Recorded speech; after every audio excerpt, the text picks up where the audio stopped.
the already existing challenges in as far as access to better sanitation is concerned. So you want to tune into that conversation. Right about now, Marie, how are you doing? I'm well, yes. And good morning to you all from wherever you're joining us. This is Good Morning Kenya.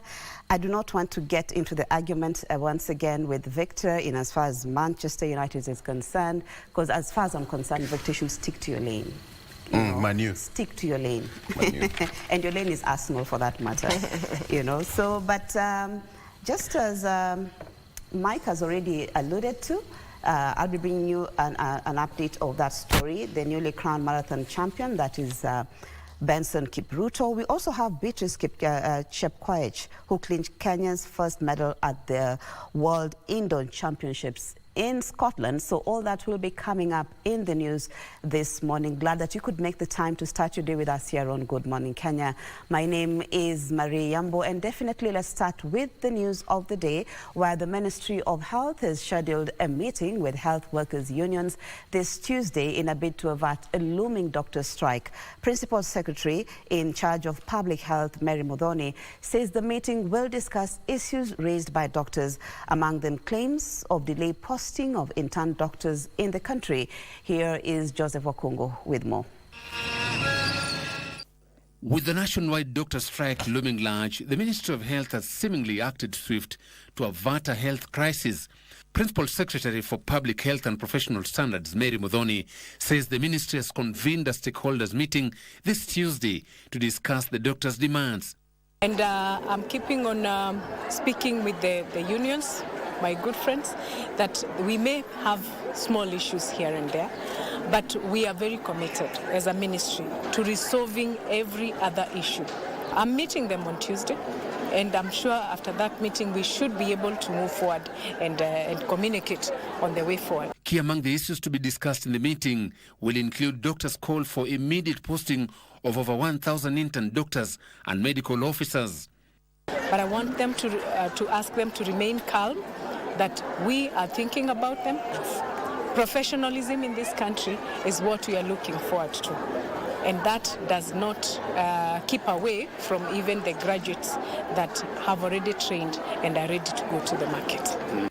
The PS has reassured the country that our ministry is keen to resolve all concerns raised by health workers' unions in the country for the betterment of the health sector. PS Muthoni spoke after attending a Sunday service at Priesthood Ministries Church in Kahawa West, Nairobi County. Bishops and leaders deal with people, human beings.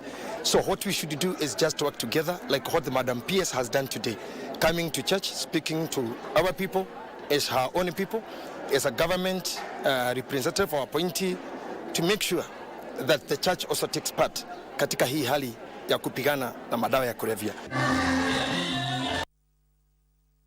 President William Ruto has urged Kenyans to support the government's ambitious program of affordable housing for its success. President Ruto, who spoke in Nairobi during the Salvation Army Church centenary celebration, says the project will give low-income earners, especially those living in slums, a chance to own homes.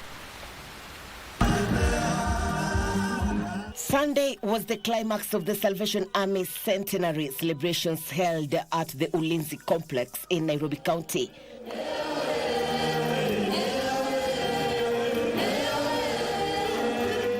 The celebrations were marked with pomp and color, with different entertainment groups showing their prowess.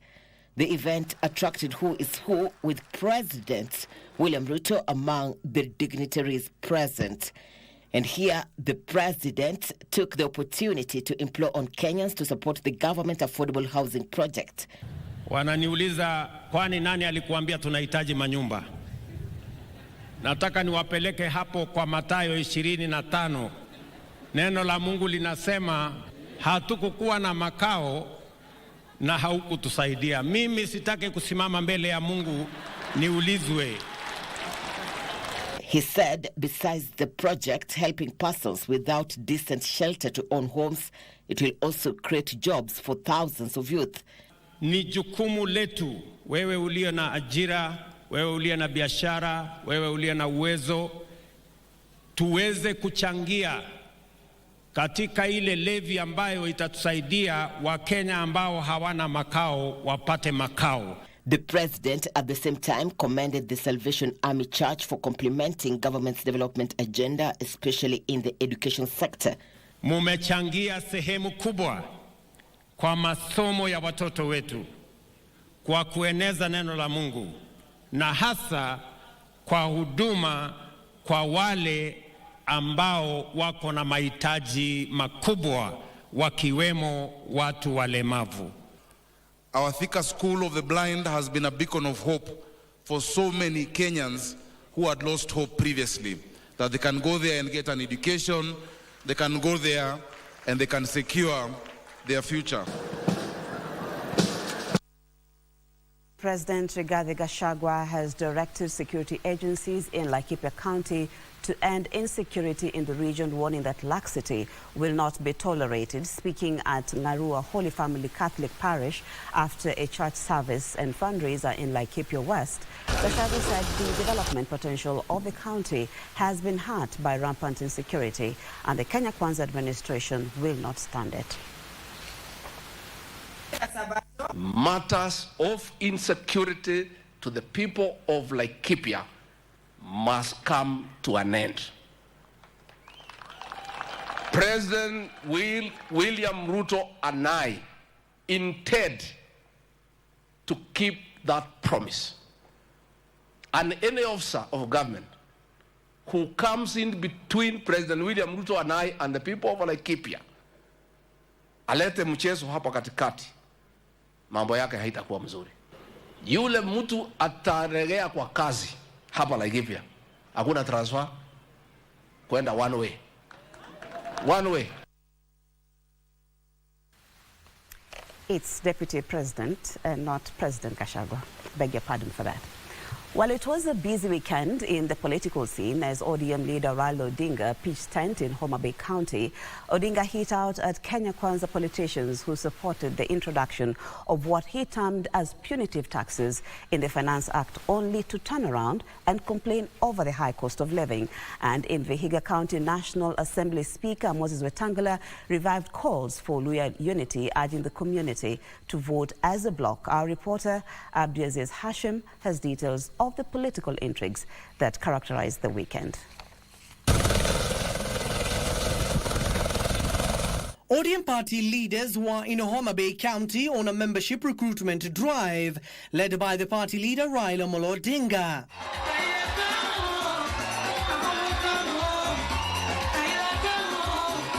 The party held a delegates meeting before the opening of Suba South ODM office in Sindo, culminating with a rally at Nyakiamo Stadium and Magunga. Hello. It is here where the ODM chief and his lieutenants castigated a section of Kenya Kwanza MPs who they say are attempting to shift their stand on the contents of the Finance Act. Now you remember when they were doing campaign, they were talking about returning GMR. Guaranteed minimum return. That language has actually now disappeared. Now I was shocked and surprised to see some members of parliament from the region who voted for that bill now rising up and opposing the implementation of that bill. Odinga slammed Suba South Member of Parliament Karoli Omondi for allegedly backing the government policies and turning a deaf ear to the pleas of those who elected him. But what also surprised me was that the Member of Parliament for this constituency also voted for that bill. Karoli Omondi, did you send him to vote for that bill? He will then proceed to back the candidature of John Buddy as Suba South MP in the coming 2027 polls. Meanwhile, National Assembly Speaker Moses Wetangula was at a fundraising event in Saboti, Vihiga County. It is here that he renewed calls for Luhya unity to propel the region into the national limelight. Sasa ni tushirikiane kwa maendeleo. Ile itakuja 2027, tunajua pale tuko. Na wale ambao hamkuwa na sisi kwa hiyo safari, tunawaomba tukuja tutembee pamoja. Heshima yetu ikuwe ya kwamba mnawasikiza viongozi wenu, mnatembea na wao, na tunacheza karata yetu pamoja. Separately, businessman Jimmy Wanjigi welcomed Raila Odinga's bid for the African Union Commission chair, even as he dismissed Wiper Party leader Kalonzo Musyoka's bid to lead the opposition. My friend Kalonzo Musyoka has hit the road positioning himself to take over leadership. And it is my view, and I don't think I'm alone, that Kalonzo Musyoka is best following the path of Raila Amolo Odinga. He has been in elective politics for 40 years. He's part of the old order. He's got no change agenda. He should really be retiring.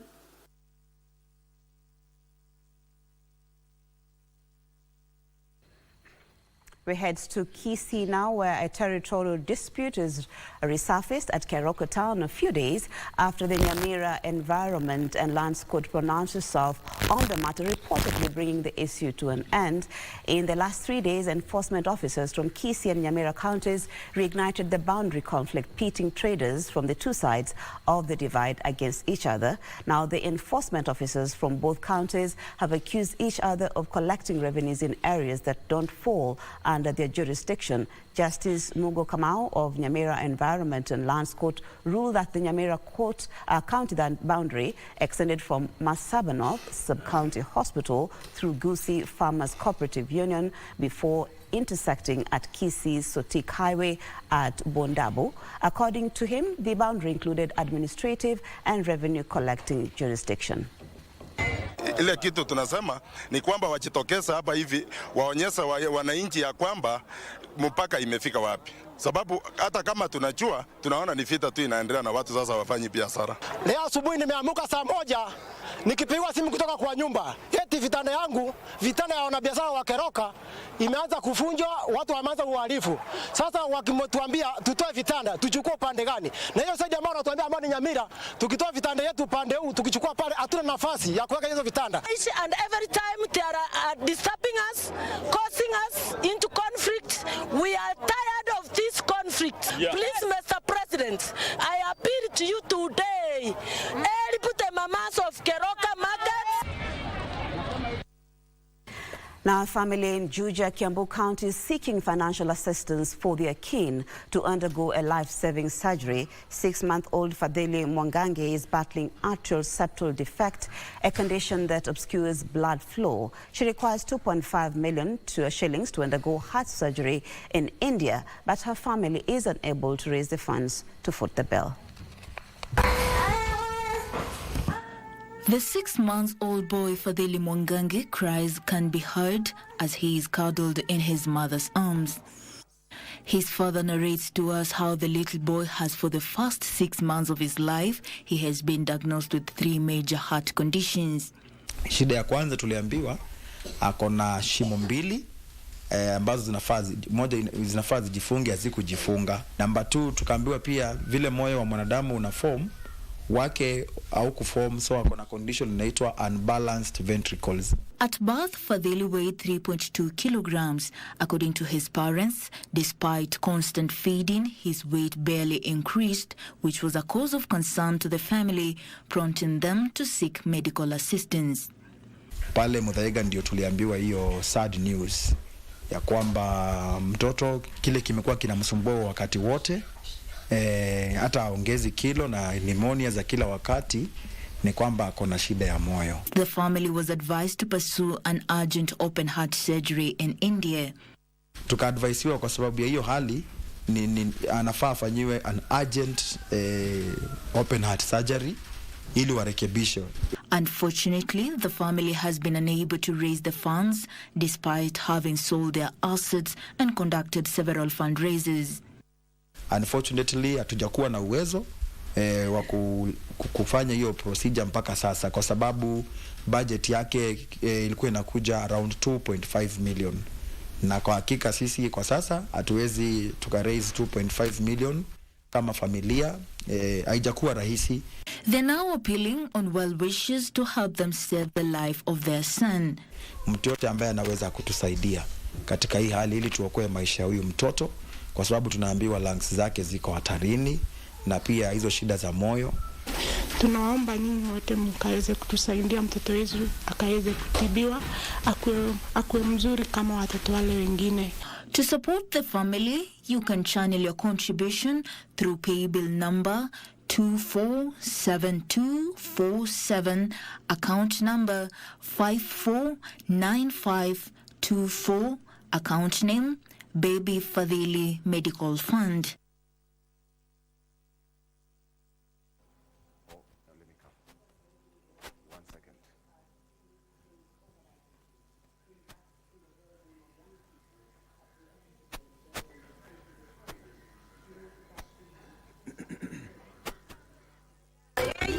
During to mark the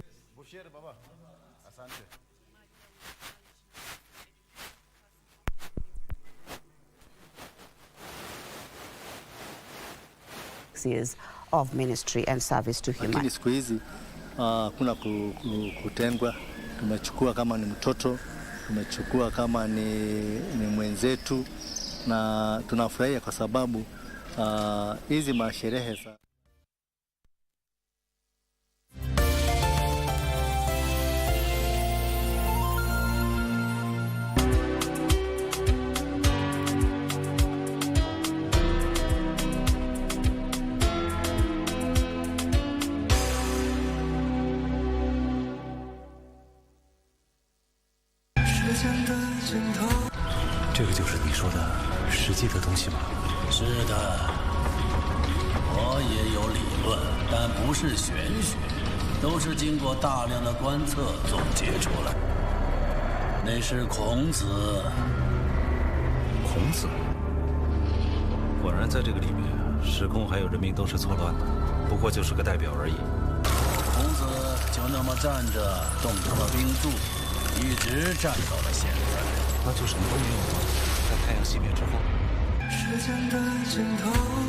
Naonanga wazungu wakiangalia wasema, oh my goodness, look at that green fish story. Wow, this is amazing fish story. Mimi hakuna kitu naona hapa. Kwa nini? Kwa sababu tunataka tusomeshwe hapa vizuri, kwa sababu masomo ndio msingi wa maisha. 10 commandment ukifuata hizo aya na Rastafari. Yes, mimi nilikuwa nimekaa kwa barabara nikaona ngali inakuja bu bu bu bu bu. Nikaangalia ngali ya town nikaona nyingine inakuja twa nikasema iko njambo, nika maintain. Unaona? Every Monday from 8 p.m. to 9 p.m. Catch the Chipukizi Show live on KBC Channel 1. KBC Channel 1 imeandaa vipindi spesheli katika mwezi mtukufu wa Ramadhan mwaka huu kwa ajili yako. Allahu Akbar. Assalamu alaikum wa rahmatullahi wa barakatuh. Kando na ukumbi wa Kiislamu na hutuba ya Ijumaa, kutakuwa na makala yanayoangazia maswala ya funga, mawaidha, whoever witnesses the month of Ramadan, then he should fast. Vipindi vya mapishi. Katika mapishi ya Ramadhani tutatayarisha pilau ya korosho. Utahitaji viazi, vitunguu vinne vikubwa, na zabibu na kaswida mbalimbali. Ramadan kana. Pia tumekuandalia kalenda ya Ramadhan ili kukuweka kwenye mstari wa mbele katika funga yako. Tazama runinga ya KBC Channel 1 katika mwezi huu mtukufu wa Ramadhan ili kukuza na kuhifadhi imani yako.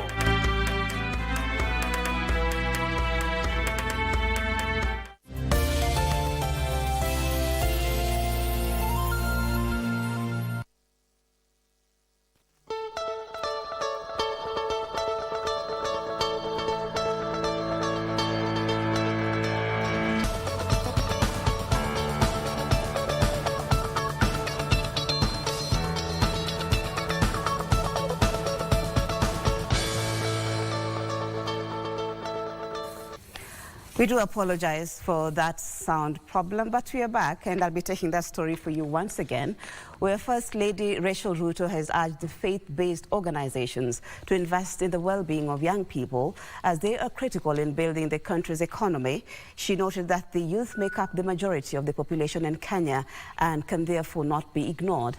At the same time, the First Lady lauded the initiatives by the church, which have included offering scholarships to needy students and supporting orphans orphans and the widows. She was speaking at Ridgeway's Baptist Church in Nairobi, where she joined the faithful in celebrating 36 years of ministry and service to humanity. To look after orphans and widows in their distress, and to keep oneself from being polluted by the world. Thank you for taking care of orphans. Thank you for taking care of widows and helping the less fortunate in our society. By doing that, you are actually helping the government of Kenya, and we are grateful for that. A look at sports now, where the newly crowned Tokyo Marathon champion, that is Benson Kipruto, says he never expected he would break the course record after leading his compatriots to a clean sweep of the podium positions in Japan. The former Chicago Marathon champion clocked 2 hours, 2 minutes and 16 seconds to lower Eliud Kipchoge's course record by 24 seconds. Former marathon record holder Eliud Kipchoge said not every day is Christmas as he finished 10th in the event. Double Olympic champion Eliud Kipchoge said something had happened in the middle of the race after finishing 10th in this year's Tokyo Marathon and surrendered the title to former Chicago Marathon champion Benson Kipruto. The 39-year-old Kipchoge faded badly at around 20-kilometer mark, leaving Timothy Kiplagat, Kipruto and Vincent Ngetich fighting it out in the leading pack. He continued to struggle as the race wore on, and he had dropped out of the top 10 by 35-kilometer mark and eventually completed the race in the 10th position in 2 hours, 6 minutes and 50 seconds. Kipruto won the event in a course record time of 2 hours, 2 minutes and 16 seconds ahead of countrymen Timothy Kiplagat and Vincent Ngetich. Kipchoge will attempt to win his third straight Olympic marathon gold later this year, as he said it was too early to say what shape he will be at in the Paris Games. I'm ready, and I will be happy to represent my country in Paris, but that lies on my country for selection. In the women's competition, Ethiopian Sutumia Sefa Kibede emerged victorious in a course record time of 2 hours, 15 minutes and 55 seconds. Defending champion Rosemary Wanjiru finished second ahead of Ethiopia's world marathon title holder Amene Beriso Shankule. Sifan Hassan of Netherlands finished fourth. Steeplechase world record holder Beatrice Chepkoech clinched Kenya's first medal at the World Indoor Championships in Glasgow, Scotland, after winning bronze in the women's 3,000 meters race. She clocked a time of 8 minutes, 22.68 seconds, setting a new national record and a personal best. The race was won by American Elle St. Pierre, who crossed the line in a new championship record time of 8 minutes, 20.87 seconds, outsprinting Ethiopia's Gudaf Segei, who bagged silver in 8 minutes, 21.13 seconds. In the relay 4x400 meters shot, the Kenyan team set a new Africa record, smashing the previous 10 years record that was held by Nigeria in a time of 3 minutes, 6.96 seconds. The team, which comprised of Zablon Ekwan, Kelvin Tauta, Boniface Mweresa and Wiseman Were, came third in their heat that was won by USA, with Belgium coming in second. Years ago, but her life has changed since then, and she's just changed it another notch here in Glasgow with a world title. Well, that's where we bring the news to a close. Thank you so much for taking the time to start today with us here on Good Morning Kenya. Good Morning Kenya does continue immediately after this with Victor Lowe, our guest, already in studio. My name is Maria Ambo, and hope to see you on Thursday.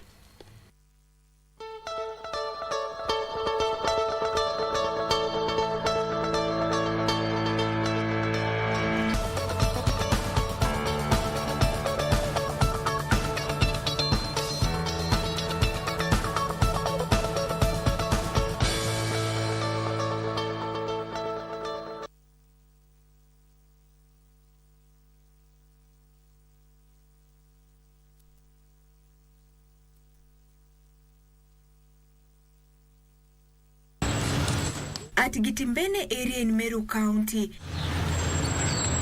Here we find Zachary Wanyaga at his workshop. It is yet another day. He's busy at his workshop working on the final touches on his new invention. From the face value, it looks like an ordinary bicycle, but a closer look reveals it is more than just a bicycle. So what makes it different from the billions of bicycles across the globe? Nimeweza kuiweka first of all battery, iko na horn, iko na indicators, na pia iko na tire headlight. Na pia juu ya hiyo pia niliongeza ujuzi tena, nikatafuta engine, nikamodify. So sasa hii inatumia engine na ambayo nimetengeneza tank. He shared details on how he designed an engine for the bicycle and the science behind how it works. So ukisikia unaweza cycle ni sawa, kwa mlima hakuna mlima unaweza shuka, ukisikia umechoka tu unawakisha tu na iko sawa. He adds that the bicycle is a hybrid, so to speak, as he can easily switch back to cycling manually should he run out of fuel. According to Zachary, the fuel consumption is low compared to that used by a motorcycle, hence making it cost-effective. So what drove him to think out of the box? Kwa vijana ama kwa watu wenye wanajitambua mtu talenti yake ni gani au unaielewa, you just focus on it. Pole pole tu finally uta make it tu. Kwa hata mimi karibu ni give up, but nikajitia tu moyo finally na nika make it. He's yet to test his invention on a large scale, but is optimistic with the right financial and technical support, he can comprehensively test and complete his invention, which could change history, ease cost for youth in the boda industry, while at the same time be eco-friendly. Kwa saa hii kupata engine ndio baraka, kuipata ni shida. So nikiweza jua mahali inaweza kuwa ati napata engine ziko au mahali tu naitisha zinakuja, so unaweza tengeneza baiskeli mingi kama hizi.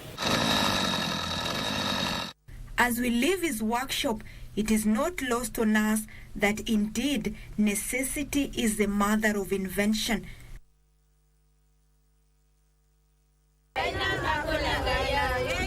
During celebrations to mark the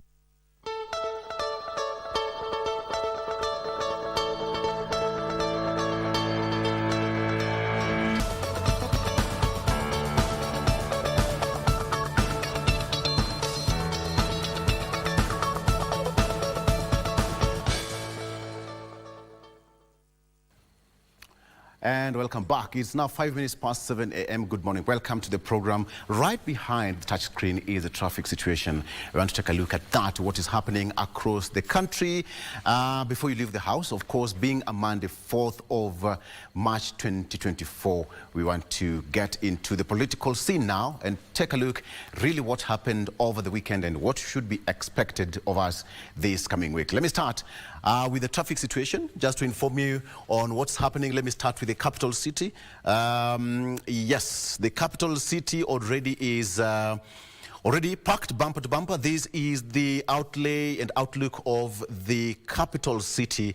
The red patches you see around signifies traffic. Now, let me start with the western circuit of the town. IBC Place coming into Westlands roundabout, looking pretty fine until you come to around. This must be around the entrance of the express highway where we have that traffic, and it's moving as you come towards Westlands shopping center.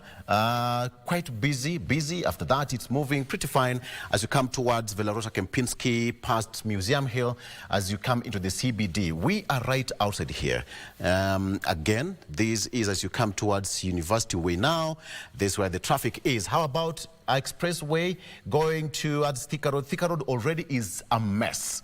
Usual victim. This is a mess. The traffic situation as you come towards the city center is not so good looking. That is Muthaiga Square there. You can see the entire stretch is not so good looking. You either wait in the house or get an alternative route. Now that extends past KCA University, all the way past De La Rue, all the way past Outer Ring Road. So this is the situation along Thika Road. Now that's going to affect many people who are coming into the CBD. You can take a look at that.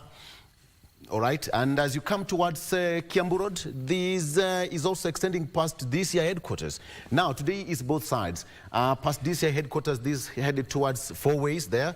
Bumper to bumper, Director of Criminal Investigations, Kiambu Road, both sides is packed. This is where we are. So you have to be very much patient today with the Kiambu Road. There we have it. How about, yes, their side of Islands, Jogoo Road looking not so good today. I think Kenyans woke up pretty early going to work, and I believe it's back to school after a very short-term mid-break. That is Jogoo Road, looking not so bad as you come towards, that is Lusaka, and that is City Stadium, all right? But the entire stretch of Landis Road is a mess. Landis Road coming towards Marikiti, this is where we are. Not so good looking, but you have to be very much patient. There's a lot of movement along and around that area. That's where most of the upcountry buses get their final destination into the city, so a lot of movement is also expected there. Very good. How about we take a look at what's happening along Mombasa Road? Mombasa Road, thank you so much. You are blessed. This is where we have it. So all the way from Lolongo coming into the CBD, past Kenya Institute of Mass Communication, Ole Sereni, all the way. Mombasa Road moving pretty fine. Nothing much to report about. Langata Road the same. Today, Watu Langata. It's a smooth drive for all of you. So get your way into the CBD as early as now. Now, very quickly, let's move to, this is Mombasa. The whole stretch of New Nyali Bridge is chock-a-block. That is watu Mombasa. Leo kuna msongamano wa magari kameshikana kushikana. I hope I got it right. Kameshikana kushikana. The entire stretch as you come towards Kengeleni there, past Kongoya Market, yes. The entire stretch coming to Nyali and finally into Pirates Beach. If you've never been to Pirates Beach in Mombasa, then you've never stepped in Mombasa. Simple. Then you have never been to Mombasa. The entire stretch looking pretty fine. How about headed towards the other side of the Likoni Ferry Channel? That is where we have it. Today is a bit busy, so much on the other side of Likoni. Perhaps many people are waiting to cross from the other side of the island coming to Mombasa Island. That is Mombasa. But generally, the entire outlook of the county looks pretty fine. Makupa coming into Sabasaba and finally into the CBD, kila kitu iko shwari. And again, finally, at this point, let's see what's happening in Kisumu. Kisumu, nothing to report about. The entire stretch all the way from We Got Gardens, that is Kakamega Road, coming to roundabout, Kondela roundabout, looking pretty fine. Again, looking good as you head towards the international airport, kila kitu iko sawa. This is Kisumu. And yes, outbound towards Molem, this is Rabur Stage, towards Ahero, everything moving very good. I have my guest in studio. I have got David Sankok, who is a member of Parliament, East African Legislative Assembly, joining me on set. Mheshimiwa, good morning. Good morning, sir. It's been a while. Yes, Victor. How is Arusha? Arusha is the best. How is your accent not changed? That's the question. Nianze kuongea Kiswahili. Yeah, we expected a change of accent. Kiswahili sanifu kabisa. Kiswahili murwa. Kiswahili ndio hiyo sasa. Yeah, like it's okay. Everything is okay. Yes. I think we are doing well. And if you allow me to take this early opportunity Karibu. To welcome with both hands the East African Legislative Assembly members of Parliament who will be sitting in Kenya for the next 3 weeks. Because normally our Parliament is in Arusha, but because we are in charge of the 8 countries of the East African Community, yes, we do rotational. Sometimes we go to member states and have a sitting in their respective parliaments. Today, the Parliament of Kenya was gracious enough to give us space to be able to prosecute our businesses, especially some of the bills that are touching on leather industry, some of them are touching on timber industry, some are also touching on our possibility of having implementing the monetary union pillar of the East African Community Treaty, of having a single currency. So we will be very busy in the next 3 weeks. So I want to welcome my colleagues, members of Parliament from the Republic of Uganda, Republic of Rwanda, Republic of Burundi, the Democratic Republic of Congo, the United Republic of Tanzania. Welcome them to Kenya and tell them, please, enjoy our city in the sun. Also, don't forget to visit our Nairobi National Park, which is just the only national park within the city.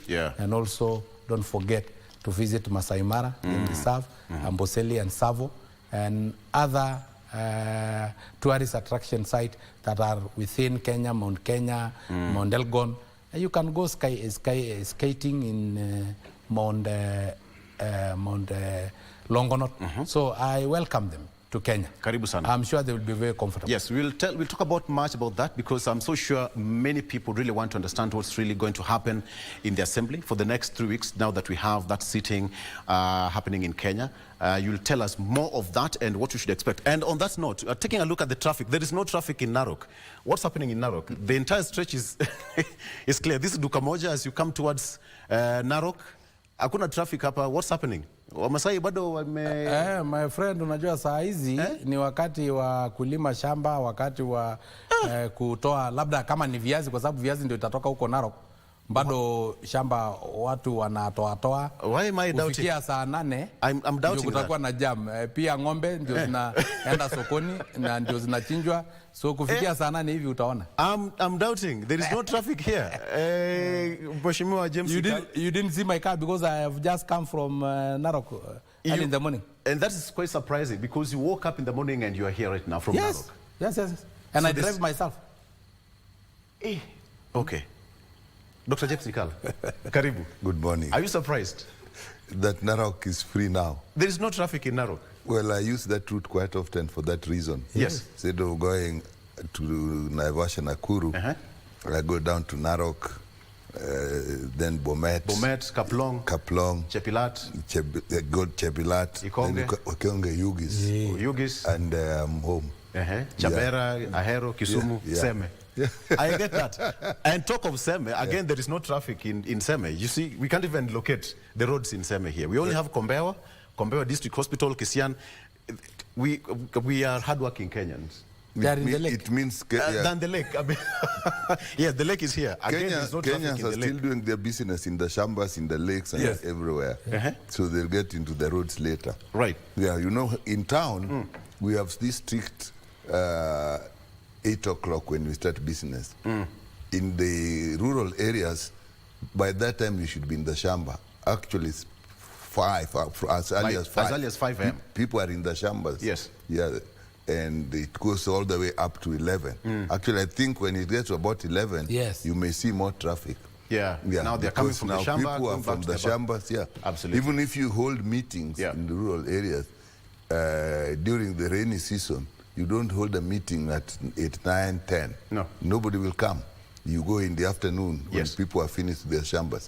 So I think that's what is reflecting on the road. Yeah, it's a good thing. It's a good thing. And the only thing they are carrying are jembes. And I think this one cannot capture. They cannot capture. Let's take a look what's on the front page of the local dailies, gentlemen. Of course, on the front page of the People Daily, it's here. The story making the splash on the People Daily. Okay, let me just get it right. Long wait for justice by families. This is on the front page of the People Daily. Long wait for justice by families. We have the story here.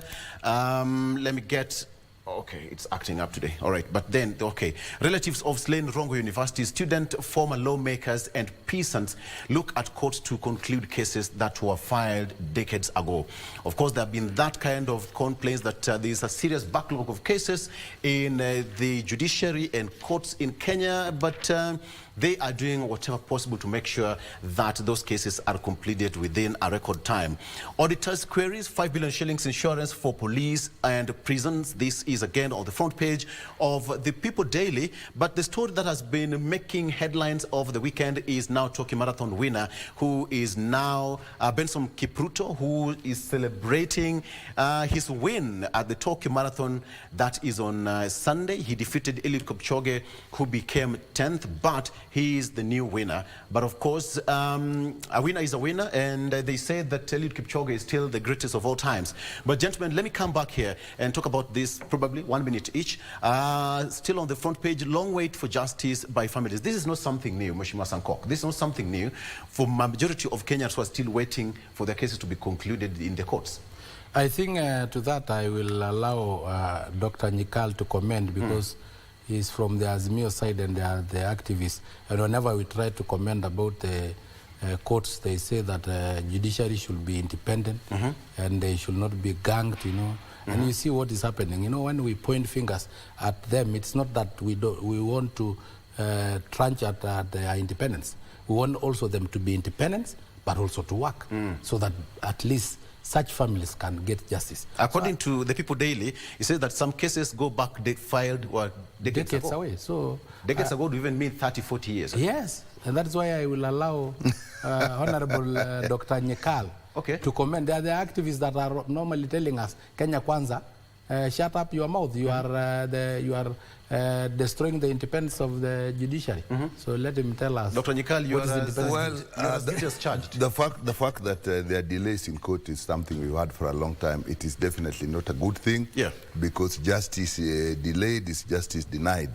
But what my colleague is saying is a totally different issue. Our worry now with the Kenya Kwanza government in their relationship with the courts is the desire they are showing of ignoring court orders. Now, that is a totally different issue. That is actually so much more basic than the delay, because it means that even if you go ahead and get the case determined, nobody will obey it. And if it is being done at executive level, then the whole justice system. So we definitely, we come out to protect systems. So he is calling it activism. If that is what it is, so be it. But systems must be protected so that they work. When they don't do a good job, we say that also. When we think they are being harassed or being gagged, we say so too. So in the world, in life, there has to be moderation on everything. You can't be absolute. So in terms of them not delivering justice in time, that is not acceptable. But in terms of them being gagged, or people, that's even worse, of people not obeying court orders, particularly the executive, that is where our problem is. So I agree that this is something we should. If they give them, when the Kenya Kwanza government gives, they'll give them more money, we support that. But it is the intention. Sometimes in life, it's not what you do, but your intention. And, you know, the devil can cite scripture for its purpose. So if you're giving money because you want favors, that is called a bribe. But if you're giving money to facilitate work, that is desired. So sometimes we are worried about their intention. Because when you give money, you don't now say, now that I've given you money, you know, now you have to look at my issues differently. That will not be accepted, and that will be active against. But they should be given more money so that they can employ more magistrates, they can employ more judges. That is necessary. And at least even the administrative facilities should be improved. In fact, we even need more courts. You know, there are some places where people travel long distances, like in my constituency. People go over 20, nearly 30 kilometers to go to a court. You then find that in that kind of situation, even witnesses don't want to go. So cases are postponed because the witness didn't come up. Investigations are not done because the DCI, the police systems are also far. So I agree when he says they give them more money to improve the work, yes. But if they give them more money so that now, even if they don't abide by what they say, the answer You're given is a difference no. between a desire and a bribe. Yeah. You know, Honorable Dr. Nyikal is my senior in the medical profession. He was also my PS when I was the chairman, National Council for Persons with Disability. But nonetheless, I think he have now graduated from being an activist to also being a prophet. Now that he have spiritual eyes to see whether the money have some intention. You know, is like he have a truthometer to read our intention. You know, we have never had somebody who can read intention apart from the prophet. Yes. But the delay and justice denied is the same thing that we are trying to say as Kenya Kwanza. That when you have a government project, like the affordable housing issue, it was in the manifesto. And then all of a sudden, it is stopped. And then when it is stopped, an injunction is put. And then it dragged for 10 years. Now you have 5 years to implement. Because Kenyans are giving you 5 years contract to implement your manifesto. These things were in the manifesto. You are implementing them. And then now they drag for 5 years because there is an injunction from here, there is an injunction from another activist like Okio Mutata. Then what are we saying? But what we have given, the money that we have given to the courts is in our constitution, 5% of our budget. Or is it not? Is it 2% or 5%? But is it the work of the judiciary? Is it the work of the executive to give judiciary money, or that money is the work of parliament? So it is actually them who are giving. It's not it is not Kenya Kwanza who is giving money. So I think they are the ones who want to give with bad intention. Because it is actually members of parliament. Nyekali is a member of National Assembly. It is a National Assembly that give money to any institution, including State House. I'll get back to that. Then, but when they want to take credit for their own reasons, even for the work they didn't do. But even when we come to Parliament, you have to look at how Parliament is operating now, which is a different matter we'll come to, so that when something is actually passed in Parliament, we can say the whole Parliament, but we may have to come down to details and say what part in Parliament actually played a bigger role. Played a bigger role. Right. So on that, my friend, is still... I'll come back to that. Thank you, gentlemen. Let's take a look at what we have on the front page of the Standard newspaper. Standard newspaper says that dead economies towards... That is dead economies we have on the front page. In every county, there are tales of industries that that not only thrived but served as lifeline for Kenyans. However, many of these have now over the years collapsed, and it appears that no single administration has figured out how to attract new major investors while retaining the old players. The country is turning out to be a graveyard for industries. This is what I have here of the front page of the Standard, and it goes back as from years from 2013 to 2022. The value output in terms of billions of shillings, again, number of jobs created, that is also captured here on the front page of the Standard newspaper. You can take a look at that. Again, on the front page, we have got 9 bills to anchor National Dialogue Report. That is NADCO report, which is still in Parliament for debate. Hundreds escaped from Haiti prison. Hundreds escaped from Haiti prison. Remember the Haiti, is it Haitian or Haitian? I need to get it right. Official was here over the weekend and had a meeting with President William Ruto. Shilling continues good form. That's again on the front page of the Standard. Kipruto leads clean sweep in Tokyo over the weekend. That is what you have here. But I think most important thing here is 9 bills to anchor in national dialogue. Again, dead economies. Let me start with just to inform you that Mheshimiwa, representing great people of Kibra constituency, Pitorero is already in studio with me. Mheshimiwa, karibu sana. Thank you. You are just across the road. Yes. You're late. Sam Cook should fine you for that. I was from Narok. Thank you. Karibu sana. Yes. Karibu sana. We are watching you. Gachagua allies tell Ruto. Again, we are watching you. Gachagua allies tell Ruto. Speaking in Embu yesterday, the leaders assured Gachagua of their political allegiance while others vowed to, quote and quote, deal with any leader who may disrespect Gachagua on account of Raila's new relations with the government. Now that you are here, Mheshimiwa Peter, again, karibu sana. We are just taking a look at what I have on the front page. Dead economies. What do you make of this? Very quickly, then you give to Sanko. Dead economies in terms of, we have got many counties in the country where I've got dead, collapsed, and some appeared that no administration has figured out what to do with them or even attract new investors.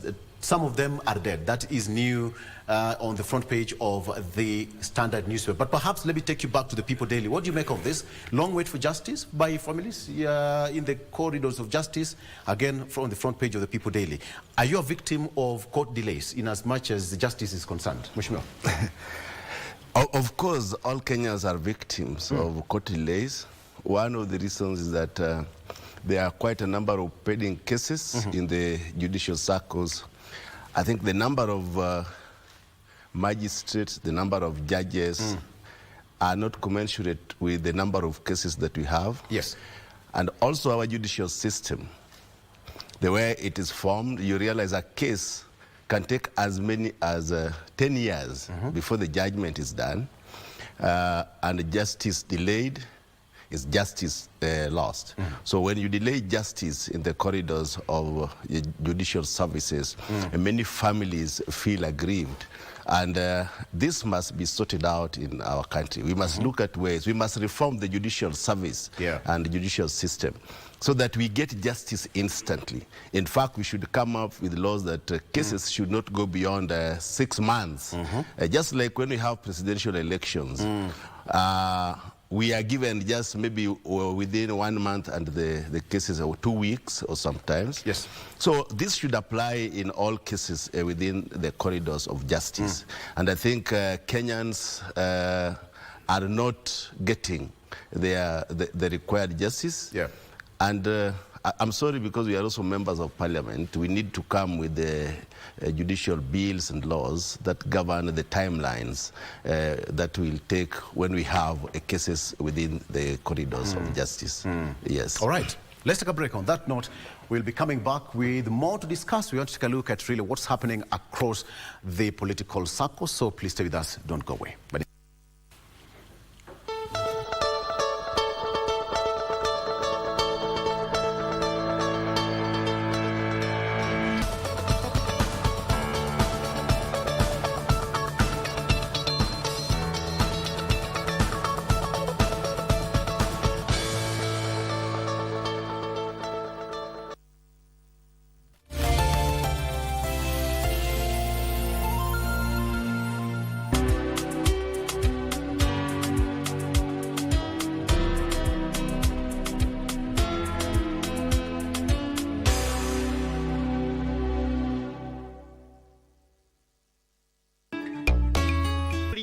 Then your IQ is not functioning. Sitagi sina na sitagi. Open your eyes. Kizungu yake ni ya kuongea kwa mdomo. Hana haifiki kwa mfuko yake. Na silisikia kwambia atakupeleka Ndubai. Labda nipeleke hapa Isili. You look very smart. Hapana, hii imesonewa hapo Katonzweni, hapo tu sokoni. Hii ni yako. Umenipatia tu. Hiyo ufanya nayo ile kitu wewe unataka. It is rumbling you.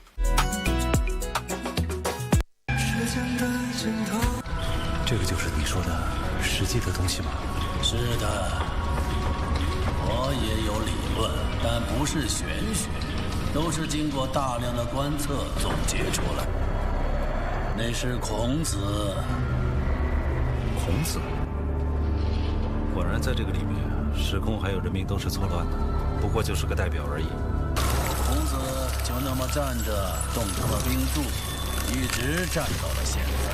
那就什么都没有了，在太阳熄灭之后。时间的尽头。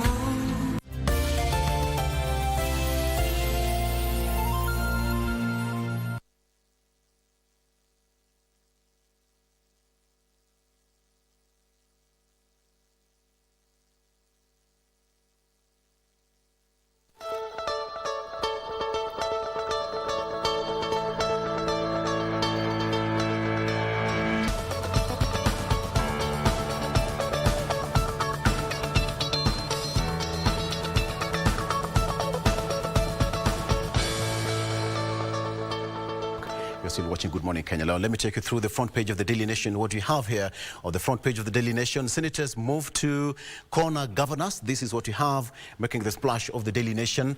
We have got Kiambu Senator Karungo Thangwa, who is behind the new push by the House. He says that senators and governors are headed for a major clash over a new proposal by the lawmakers to have county chiefs appear before the Senate plenary to answer questions about their counties. And whereas some county bosses have welcomed the move, others see no reason at all for it, that while MCAs have expressed their opposition. That is what we have here. The senators now move to corner governors. That is on the front page. Again, moving quickly. Study, according to parents, there is parents employ 40% of teachers in schools. Parents employ 40% of teachers in schools. Voters will punish you, Raila tells ODM rebels in Nyanza. That is on the front page of the Daily Nation. And yes, for those who loved watching the Nigerian movie, we have this gentleman, he called Mr. Ibu. I don't know whether you know this gentleman. No. Yeah. Mr. Ibu was one of the comedians who made over 200 films in Nigerian movie Nollywood, passed on at the age of 62. He's also toured Kenya several times. In his tour of comedy industry, he passed on over the weekend at the age of 62. So the industry has lost a legend. But coming back home, the move by senators to clip the wings of governors, what do you make of this? Let me start with you, Mheshimiwa Sakok. There was a question, first of all, you had asked about the Standard newspaper. All right. About the dead economies. Okay, let's go back there. And I see this one as a screaming headline, as usual, because the economy in the world, we know what is happening. Some companies are going out of business, others are coming in. We have Twitter have been collapsed into X and so many others, you know. And in Kenya, we have maintained companies that employ so many people, Kenya Airways, for instance, Safaricom, for instance, while others do collapse just like any other economy. So it should not be a dead economy to our own country. It is actually worldwide, and it is all over in so many decades that companies form, others collapse.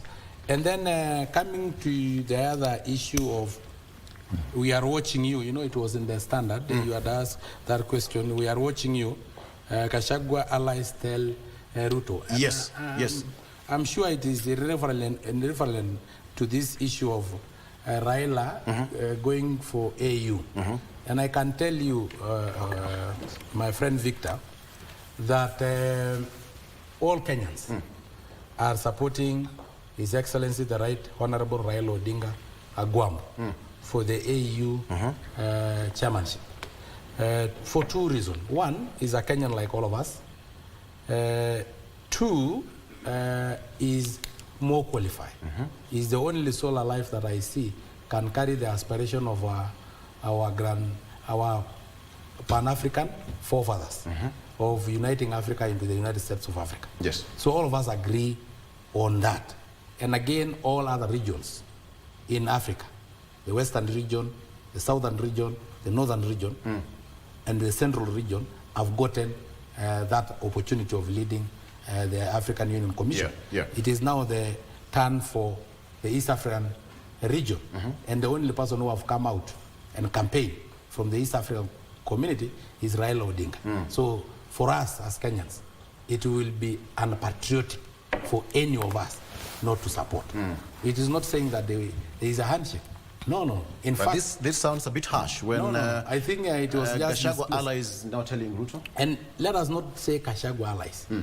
Let's quote individuals because they are all, have their own names, and those are politicians elected by the people. So it is their own opinion. It is not the opinion of Kenya Kwanza. It's not the opinion of Gachagua. It's not the opinion of our party. But for us, in fact, if there was anybody who had an opinion about Raila, it is me. Because Honorable Nyekal here and the Member of Parliament from Kibera, all of them voted for me so that they can deport me to Now it is my turn also to deport Raila to Addis Ababa so that all of us can leave the local politics. And you know what will that do to our 2027 political equation? That reminds me of what Senator Sifuna asked. You are deported to Arusha. What are you doing in the village? But you know, I was deported to Arusha as a politician, isn't it? As a member of parliament. So you also still I can do politics. But if we deport Baba to Addis Ababa, as a leader, so he can still do politics. The AU treaty will bar Raila Odinga from any politics, not only local, but any politics. But that why will solve our 2027 political equation timely and positively. This is more than Kenya Kwanza and Azimio. Why are Gachagua allies now jittery about? President William Ruto had to support, Raila Odinga's candidature either way. I mean, there's no way you'd expect Raila Odinga to go for that vote in Addis Ababa, yet back home he doesn't get that vote. In Kenya, coalitions are actually like marriages. Yes. So Kenya Kwanza is like a marriage. And you know, my grandmother, when she got very old, she went and looked for a wife for my grandfather. And nowadays, the ladies who are married, if you bring another spouse, it will be court case, it will be Sarakazi. So it is now you to judge whether this marriage is a marriage that accepts others to come in, or the marriage that do not. Yes. It is an opinion, individual opinion. What do you make of this? You know, we are taking very many things at a go, so I don't know. We started with dead economists, then we have senators, and we have now watching. He's just jumped on that. He jumped on that. Because those two are also very important because of their, in terms of policy and principles. But let's say the Ruto allies and Gachagua. That's a problem within them. And I think there seems to, there may be a worry about Ruto-Raila relationship. So what it tells me from far is that within the system, although my colleague is saying they are very happy that they want to support Raila in the AU bid. Now, if there are people, there must be people who now are not supporting, because if that were not so, then there would not be this difference. So once again, what you are seeing is saying what people don't mean, which is very bad in governance. But the other element is that Vice President Gachagua has actually been overboard on many issues, like everything between Raila and Ruto. What he sees is handshake. He has this phobia for handshake. I think when he dreams of handshake, and nobody has talked about handshake. So probably he's seeing it in that light. And then there are people who are trying to bring him back. The other things has done that it's not good for the country, and I hope that they were also seeing that. Like when he keeps saying the issue of shares, and even when people try to remove him from that, it still comes back, not realizing that once you are in power, whatever means you get to power, you actually take care of everybody. So I think the Ruto Gachagua issue within Kenya Kwanza, that those are two elements. But there's a third element. Maybe within the Kenya Kwanza itself, they are also having succession issues. Now, maybe they're seeing Gachagua has been openly and very forcibly saying is the kingpin, trying to unite. Again, if you look at it, somebody who is a vice president and is so preoccupied with uniting one part of the nation, it gives you the impression he's uniting that part of the nation against another. Now, again, maybe that kingpin thing is giving problems within the Kenya Kwanza. So in all, the issue is within the Kenya Kwanza politics. So we'll watch how they're dealing with themselves. Their own in-house thing. What do you make of this? Now that, let's come back to the headline. Dead economies. Dead economies. They were talking about counties. Yes, they're talking about counties, that in every county there are tales of industries that are not only thrived but served as lifeline for Kenyans. However, many of these now over the years collapsed, and it appears that no single administration has figured out how to attract new investors while retaining the old players. The country is turning to be a graveyard of industries. Kikomi, for example. That is actually historical. I think what they are talking about there are even before devolution, within the counties now, in those regions, there were industries that were really thriving. You have just talked of one, which is the cotton industry and the Kikomi, for example. You had Kikomi in Kisumu, you had engineers in Dere, in Homa Bay, in Kindu, that was dealing with cotton. And that is not working well. You have the sugar. Sugar is not thriving as well as it was thriving before. Even if you take Western Kenya, for example, the lake, the industry in the lake, the fishing industry, that has come a little bit. But local economy moving between Kenya, Uganda, Tanzania was a big thing. I mean, you had this, then you had the East African Railways and Harbors. So you had this movement from Kisumu, Entebbe, Bukoba, Mwanza, Musoma, and back, where people were moving. And even within Kenya, Homa Bay, Kisumu, Homa Bay, Kindu, Homa Bay, Amito, no, those things were there. They were thriving, but and because of that, even groundnuts, there are a lot of production of groundnuts. But the groundnuts have not reached a point that we had industries, but it should have by now. So what they are saying is, in my view, is that the counties should have now invested in those industries that were working before and even brought in new ones. Because even if you come to the tea and coffee, there are a lot of issues around them. And these are things that were really very important and important for the economy in the whole country. My comment on all these, there's a bigger issue. I have always said that, to me, the devolution has not been implemented as well as we could have done, even in terms of funding. You know, we have always said on our side, if I refer to my friend here, on our side, that there should be more money given. And we want it by law, because right now it just says not less than 15%. But you could give more, but we don't give more. Then we are tied to that 15% is also tied to audited accounts. What we want is actually more money, so that it goes and then can resurrect these economies. We also have a problem of actually utilization of the money. I think yesterday or so, there was an issue of how much of the money has been absorbed. But particularly, how much money is going into development. A lot of the money that is going to the counties is going into recurrent, particularly staff emoluments. And this is, again, there's a historical element. How did we devolve human resource when we had a national government and then we moved to counties? In fact, if you go to counties historically, you will find that there are staff there that belong to the national government, there are staff there that belong to the local authorities, there are staff there that be now employed by the counties, sometimes under political pressure. So you find that we didn't do very well in devolution in terms of transition authority.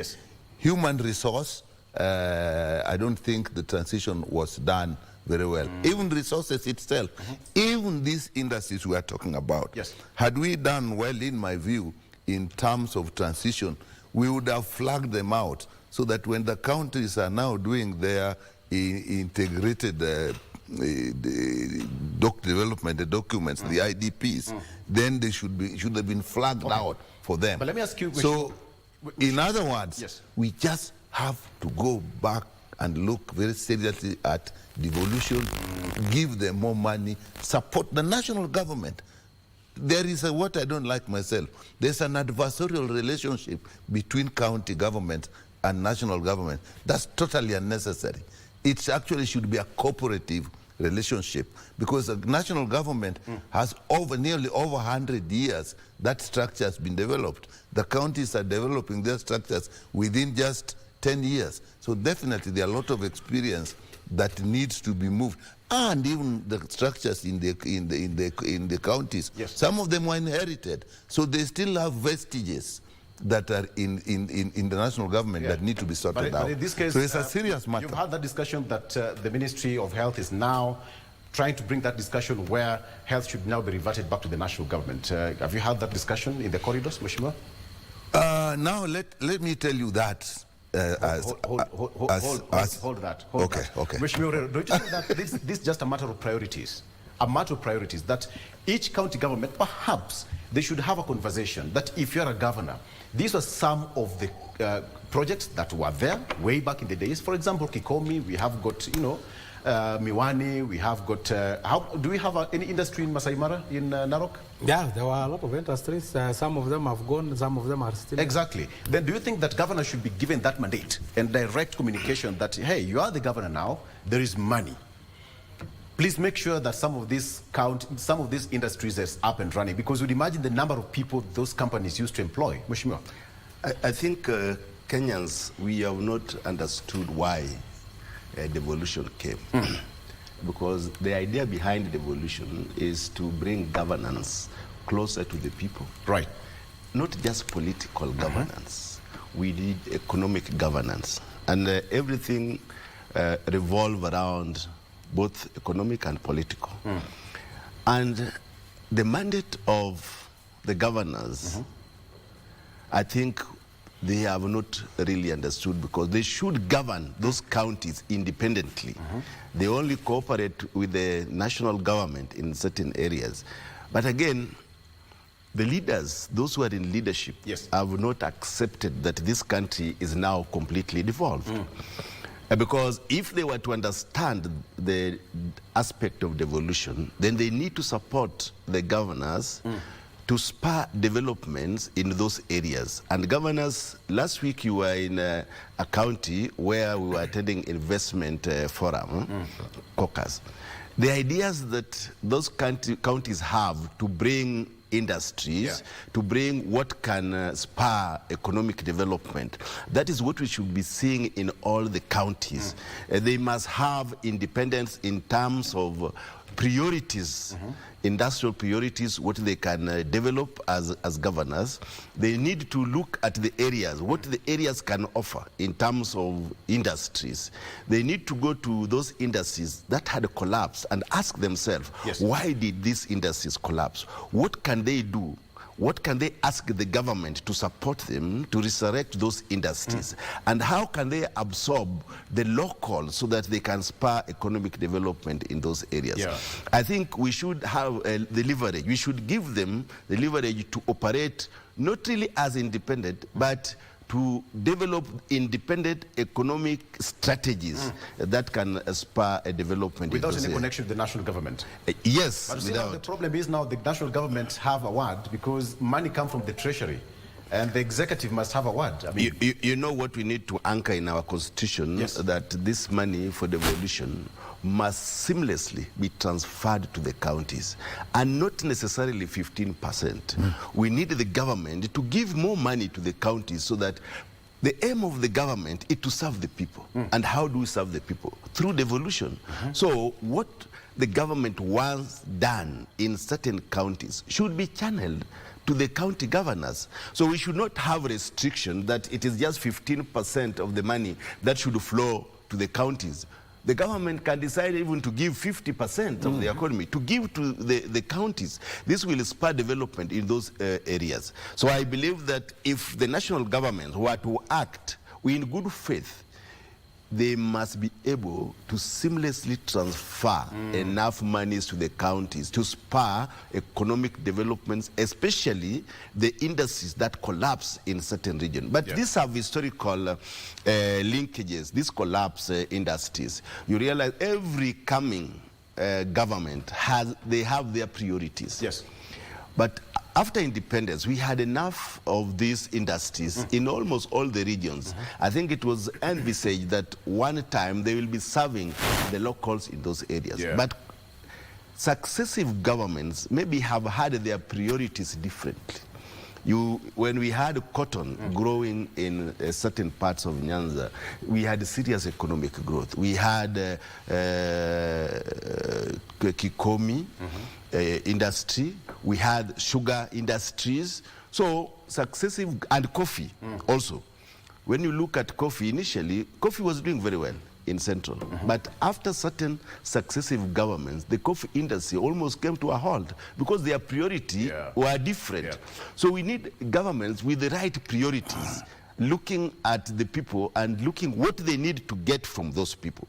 So what I feel is that the governors should be given leverage and should lead those counties in a manner that they develop certain industries that will reflect on the needs of their areas. Allow me to get this as a reference, Mr. Sankok. County government of Narok, as per the report by the COB, is now leading in terms of development and money spent, absorbed for development. Look at Masai Mara. Masai Mara, there is no question about it. You talk of Masai Mara, you talk of Narok County. Yes.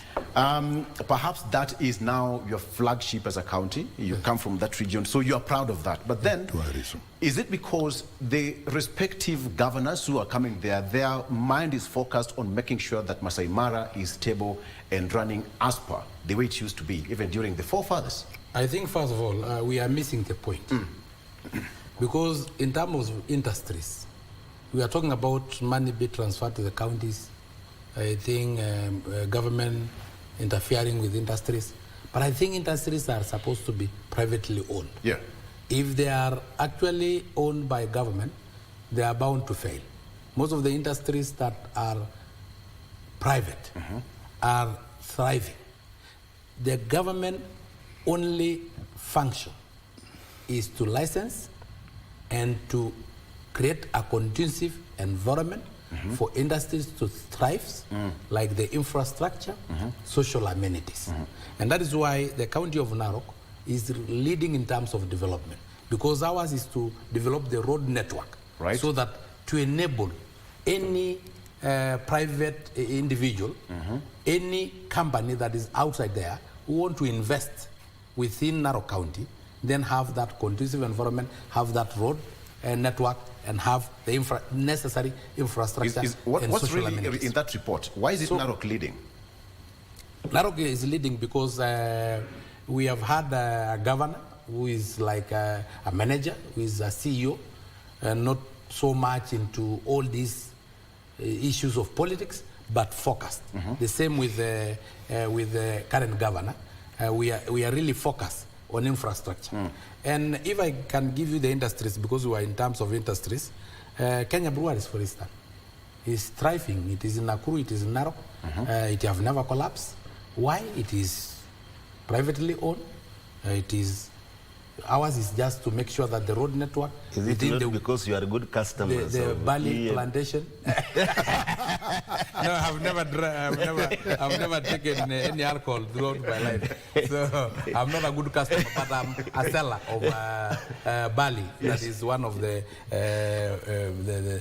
materials that produce alcohol. So the government, what is the role of the government? You know, when they interfere, like now the sugar industry, the government is always resuscitating. But up to how long? It will continue resuscitating. You see the coffee industry, the government is interfering. It is dipping down. You see industries that the government don't interfere, like the Kenya Breweries. I've given one example of Kenya Breweries. Like maize millers, like the wheat millers, who are producing for us all these commodities. The government is not interfering. It is going on well. Like the meat industry, the government is not interfering. The role of the government is to make the conducive environment, infrastructure needed, look for market outside of our commodities, and then that is it. Create a conducive environment for industries to thrive.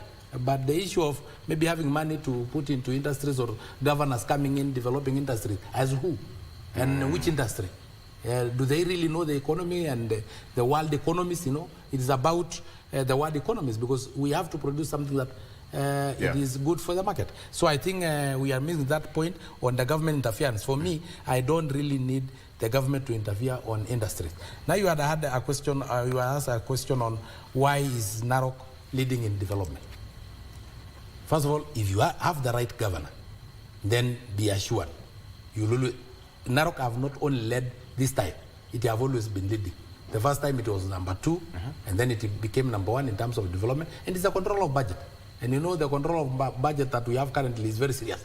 It does not give you marks where you don't deserve. So I think the governor deserves. And again, we have improved the infrastructure around the Masai Mara Game Reserve. The access to Masai Mara. The road from Narok to Signani is tarmac. The gate to Signani, the roads that are within Masai Mara are gravel very well, so that when the tourists come, they also have a conducive environment. We have also allowed hotels, international hotels. We have given them a conducive environment. We have been able to allocate them land, so that because it is these hotels that will sell this product that we are selling. The government cannot sell a product of tourism. You have tried it, you have always tried it, it's failing. But if you have international hotels, of course clients ask, international hotel, what is the best place to see wild animals? Because I want to see the wild animals. So they, of course, channel to them to Masai Mara. We have also dealt with tour agents and given them some space to be able to operate. Balloon industry, this one for tourism, we have been able to allocate them land. So I think the government, once you create a conducive environment, then you will have... So we all agree that...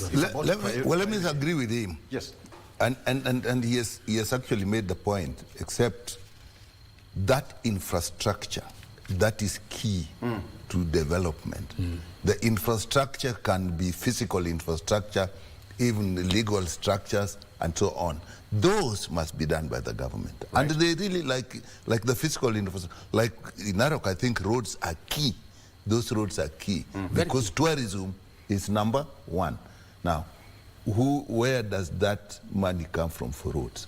So the government must spend some money in creating that environment. Even you even need to improve the capacity. We can't have a system where you literally just depend on the goodwill of 2 people who are capable and elected. There must be a national policy in supporting the systems at the county so that they can develop all these things he's saying. So whatever we do, we still must take responsibility. And I'll give you one example. Go ahead. Me, I think there are, I've not been in the Senate, but the areas where we needed to look at the laws also. If you look at the budget process, we have just done what is called BPS. The budget policy strategy, BPS. If you look at the BPS in my mind is not a national document. It is not a country document. It's a national government document. Because if you look at the way the details come to Parliament, the national government side has all the details, everything, and where they need every cent. Now, when you look at what goes to the counties, it is based on just that 15%, and the Commission for Revenue Allocation. As MPs, we don't even know on what basis the Commission for Revenue Allocation has decided on that money. And even the Senate doesn't have that much detail. So I think even if you look at the budgeting process, it has actually disadvantage. In my mind, the budget policy statement should also have, even if that is at Senate level, or even at the IBEC level, or even at the CRA level, a lot of details of what the counties need. At that level, you may then even give guidance. I need to fill your cups. It's this breakfast morning show. But please, head over to our channel and you can take a look. You can go to Google Play Store, download that app and listen to all our radio stations and get real-time stories here, podcasts, radio services, business. Take a look at whatever you have. For example, let's go to radio. We have got plenty of them. Fungua. Wageni wako hapa, utaniaibisha. Okay, all right. The whole thing is, there we go. So you can go to Google Play. Mheshimiwa Sankok, there's nothing somewhere. Yes, it's there. You can download this app and then you listen to it when you're in Arusha. Nosim is here. Yes. So you can get real-time information. Okay, let's take a break. We'll be right back with more. Stay with us.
Then your IQ is not functioning. Sitagi sina na sitagi. Open your eyes. Kizungu yake ni ya kuongea kwa mdomo. Hana haifiki kwa mfuko yake. Na silisikia kwambia atakupeleka Dubai. Labda nipeleke hapa Isili. You look very smart. Hapana, hii imesonewa hapo Katonzweni, hapo tu sokoni. Hii ni yako. Umenipatia tu. Hiyo ufanya nayo ile kitu wewe unataka. It is rumbling you. Naonanga wazungu wakiangalia wanasema, oh my goodness, look at that green. This is a story. Wow, this is amazing fish story. Mimi hakuna kitu naona hapa my friend. Kwa nini? Kwa sababu tunataka tusomeshwe hapa vizuri, kwa sababu masomo ndio msingi wa maisha. 10 commandment ukifuata hizo. Aya na Rastafari. Yes, I. Mimi nilikuwa nimekaa kwa barabara nikaona ngali inakuja bu bu bu bu bu bu bu. Nikaangalia ngali ya town nikaona nyingine inakuja twa nikasema iko njambo nika maintain. Unani? Every Monday from 8 p.m. to 9 p.m. Catch the Chipukizi Show live on KBC Channel 1.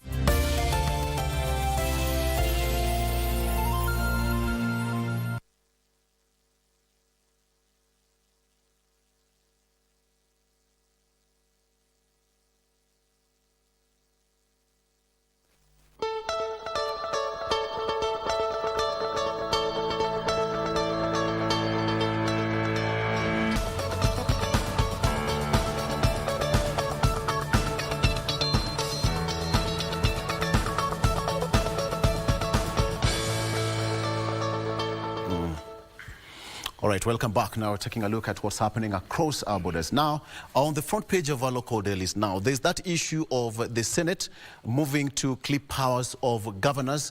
Mheshimiwa Sankok, you say you want to channel that? Yeah, I think this is Senate. In our constitution, it was actually misadvised, the formation of the Senate, if I may say. But I'm sorry for those senators. But it is actually like an amorphous political NGO. You really don't know where it hangs in. Because if now they summon governors to appear before them, what will the county assembly do? If the oversight what the governors do, what will the county assembly do? Why do we have county assembly members who are also members of parliament, but a lower parliament than the National Assembly? National Assembly, I had Honorable Nikal talking about a detailed budget, BPS. But remember also, the same budget will go through to the county assembly. As detailed and all those BPS, the county assembly members are supposed to go through it because that is another level of government. So I think for me, I will not support governors appearing before the Senate to answer which questions. Even if they answer which question. Which budget of the county government do senators pass? Apart from the, is it horizontal, you know? The horizontal division. Where we say national government have this, the county government have this. Yes. Their work stop at that. Then the county assembly pick up on what is allocated to the individual county governments. And then the National Assembly pick up what is allocated to the national government. And then from there, they can now be able to divide the budget horizontally. Is it horizontally now between... There's the vertical, yes, the which vertical comes from the division of revenue. Yes. And then it goes to the Senate, which is then the... Yes. Now the horizontal one is then the one that goes to the National Assembly so that they divide the budget in terms of, allocate the budget in terms of ministries, departments, in terms of the 3 arms of government. And then the ones that goes to the county government, the county assembly take the budget and horizontally now divide between their own ministries, between their own maybe county assembly allocation, and so on. So the Senate only come in the vertical division. National government this, county government this, and then their work stop at that. So I really don't see what the governors will come and do. How will they appear, and what question will they be answering that they will not answer when asked by a county assembly But members. of course, Mheshimiwa Orero, senators would argue that they do the oversight role over the county bosses. What about the MCS? Of course. And then, yes, that has been a bit of a bone of contention between the MCS and the senators. Yeah, I think they have, the roles are duplicated. Yes.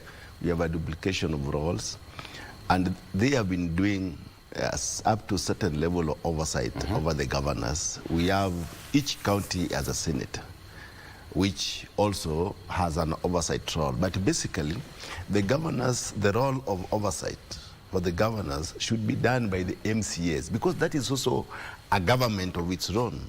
So the budgetary lines should be approved by the MCAs, just like in the parliament. We look at each department, look at the budgetary lines of each ministry. The same, the governors also have budgetary lines for the respective ministries or departments.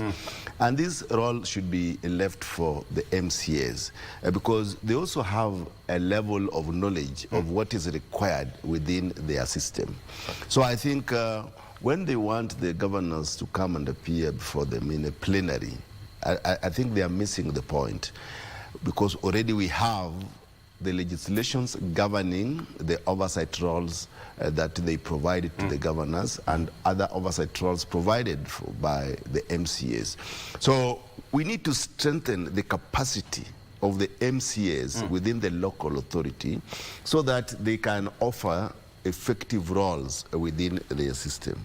If we don't strengthen their capacity, that is when we have those gaps, the gaps that maybe the senators can now want to leverage on. But if we strengthen their capacities, then we will not have such gaps.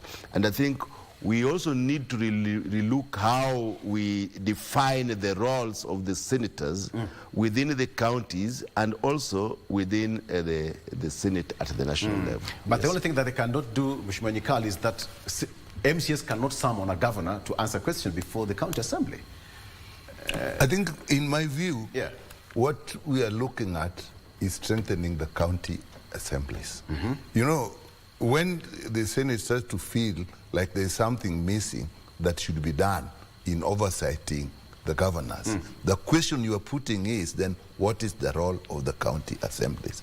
And I think we need to strengthen it. If you ask me, in my own view, first of all, the county assemblies, their money, the money that they use for managing the county assembly should actually be directly under the speaker of the county assembly and not the governor, because then there is conflict of interest. You cannot, it is difficult to oversight somebody who is feeding you. Yeah, so that is one thing we should do, so that they have that. And then it is the county assemblies that actually work on their programs and their budgets, the details of their budgets. Now, if it is them who are working on that, then it is important that it is actually them that can oversight it. When we come back to the budget process, maybe a little more detail, the vertical division National Assembly does, so that you get what remains in the national government that the national government will deal with. Then you have what goes to the counties as a whole in general. Now that one is then at the horizontal division is by the Senate, which says this county will get this much, this county will get this much, where you have had a lot of problems. When they are now done it for the county, then the county now deal with it according to their budgets and programs. If that is so, who created those budgets and programs? It's the county assemblies, the CIDPs. So in my view, those are the people who should do it. So if we feel that they don't have the strength to do it, then ours is strengthen them. As I said, let them have their money. Even their terms of service. I think we should have an arrangement where the speaker actually is in charge of the management of the assembly affairs, like what we have parliamentary service commission. Yes. Now, even if we were to do that and then maybe have some overall body that looks at them, but I would like the assemblies to be managed by the speakers and not by the governors. Very well. So that they are now stronger and they can actually lobby for more facilitation if they need, so that they can now oversight the governors. The Senate should have a second tier oversight, like we do now.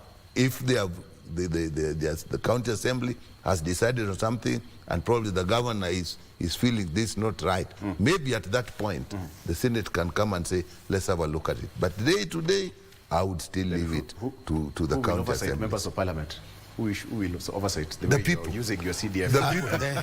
The people oversight us. You know, the sovereignty the people is vested with the people. I expected that. The people will oversight us. But remember, we are only patrons. No, it is we are only conflict of interest. No, you know, if they answer that question of yours, conflict of interest. Let me give Mr. Rero Kidogo. Mheshimiwa, go ahead. Yes. You said who will oversight you? Of course, the power belongs to the people. The people. And as members of parliament, whatever we do, you know, people mistake NGCDF because members of parliament, we do not control NGCDF. They have a board. Yes. And this board is constituted in such a manner that it represents the interests of the constituents. All the constituents have their interests, the youth, the women, the old, the government, because even the DCC is a member of that NGCDF. But really, the usage is another thing. But what you are asking, who will oversight the members of parliament? Yes. We are voted directly by the people, and our power rests with the people. If they want to withdraw it, they will withdraw it. So as we are continually being checked by the voters, so we are answerable. So your report card comes after 5 years? Yeah, after 5 years, but it also depends. Sometimes we had a legislation that you can be recalled. Yeah, and there's a process of that if your services are not satisfying the electorate, we have clauses that somebody can be recalled by the electorate. All right, gentlemen, allow me to play this clip by Honorable Raila Odinga yesterday. He was in Sindo, that is Super South, of the weekend. Director, press play.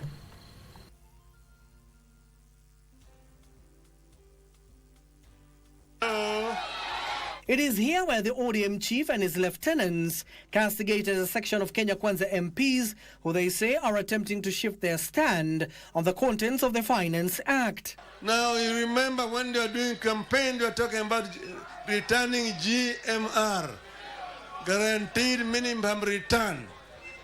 That language has actually now disappeared. Now I was shocked and surprised to see some members of parliament from the region who voted for that bill now rising up and opposing the implementation of that bill. Odinga slammed Super South Member of Parliament Karoli Omondi for allegedly backing the government policies and turning a deaf ear to the pleas of those who elected him. But what also surprised me was that the Member of Parliament for this constituency also voted for that bill. Karoli Omondi, did you send him to vote for that bill? He will then proceed to back the candidature of John Buddy as Super South MP in the coming 2027 polls. So the big question here is the GMR, the guaranteed minimum returns. Mheshimiwa Sankok, when you hear of that, again, let's talk about what really happens in the National Assembly right now. And gentlemen, you'll agree with me, members of Parliament, that many people are now complaining about the finance bill of 2023. But the big question is, so who are we going to run to? Who is Kenyans are going to run to in as far as this is concerned? Mheshimiwa Sankok. First of all, my colleague here said that he's elected by the people, so it is the people who oversight him. Remember, the president, the governor are also elected by the people, but the National Assembly oversight the president, and the County Assembly oversight the governor. The governor. So they should only say that they don't have a role in CDF. They are only patrons. CDF is very independent on its own. Anyway, guaranteed minimum returns. Of course, Kenya Kwanza promised Kenyans guaranteed minimum returns. And to a high extent, it is being implemented. Because at the moment, every county have an industrial park. What is the work of that industrial park that is being developed? It's for us to be able to guarantee our citizens minimum returns to their produce. Milk or potatoes or whatever you produce in your farm. How do you guarantee? If you have an industrial park, will be able to control prices. Not really interfering or micromanaging, but because you can be able to store the perishable goods like milk, like potatoes, like tomatoes for a certain period of time, as the government also tries to look for you market, and as you also look for a market that give you at least returns that are supposed to cater for what you have invested in such a business. So I think for us, we have really moved to that direction. Myself being the East Africa Legislative Assembly, I had a bill that was passed in Kigali, Rwanda, December, of banning the importation of leather products and exportation of raw leather. And that one is simply trying to guarantee minimum returns to our livestock farmers. Because at the moment, all our hides and skins go to waste, most of it, yes, almost 90%. They are eaten by dogs, they are eaten by hyenas. Yet, we import, like in Kenya, we import 25 million pairs of shoes. In the whole of East African region, we import 91 million pairs of shoes. That one does not include leather jackets, leather belts, leather wallets, and so on, and handbags. So if we ban importation of leather products, as a Kenya Kwanza member of East Africa Legislative Assembly, I've taken the guaranteed minimum returns a notch higher to the regional assembly to be able to guarantee not only the citizen of Kenya, but also the citizen of the East Africa, that they have at least some minimum returns to their products. And once that is banned, you will find that the cows that normally die of drought, like in the last drought, we lose as a country 2.5 million cows. And you know, it is only the meat that become non-edible. It is only the meat that become emaciated, but the hide from that cow is still usable. So at least they will have had returns, despite the fact that some livestock perish because of drought. So for me, I think, to the highest level humanly possible, we have implemented what we promised Kenyans on the guaranteed minimum returns. Dr. Nyikal, what do you make of that? Well, My colleague here is talking in general terms, that the things that if you do, then you will guarantee some return. But generally, I think what this meant and what is technically meant is actually there's some specific financial support that you give that will ensure that whether there's drought or whether there's things, there's some funding that will support the farmers so that they actually get something regardless of the situation. That is normally very specific, and it is in the finance bill. Now, I agree with him that when you do all those general things, you are guaranteeing some return. But the guaranteed minimum return is a specific support to farmers that ensures that whatever the situation, there is some financial support they get. That means they will not go to losses. Now that is what actually got lost in the finance bill that the Right Honorable Raila was talking about. But I think the bigger picture on that is actually the finance bill. That is, it wasn't just that particular element, it was the finance bill as a whole. It had a lot of, but the main issues that were there really was VAT, and particularly on fuel. That was a big issue where we were up at 16% and we wanted it to come down to 18%. Yes. Then to 8%. It was 16%, we wanted it to come down to 8%. Then there was the housing levy, which you know is still going on. Then there was NISHIF on it. And then there were the exemptions and the taxes that you pay on products in general. And that is, so when you put all those things together, the whole finance bill actually had a negative impact on the income of the people. And at that time, we also had, even now, we still have a big problem of the cost of living, and that was making things worse. And that is what many of us on the Azimio, we didn't want it. But some of us who had moved the other side voted for it. Of course, the Kenya Kwanza voted for it willy-nilly. And sometimes I wonder, my friend is here, whether they actually knew the impact. Now you can see what the coffee farmers and the tea farmers are saying. They're chasing away KRA if they are going to get some taxes from them. Because now it is actually touching on them. This issue politically, actually there were two issues there. The one issue was, do we as a parliament look at the taxes seriously to know what it means to people at individual household level?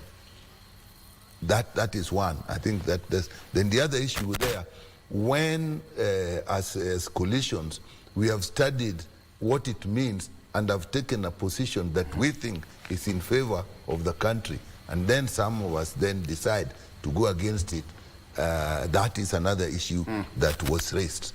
Now on both issues, definitely the tax issues are coming back.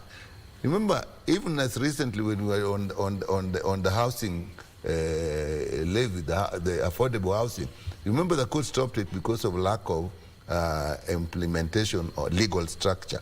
Now some legal structure came in, we went through it, and we still felt like I made I proposed an amendment, which of course was shot down without even being listened to, that when there are so many levies that are actually going to a person's income, do we put every levy on the gross?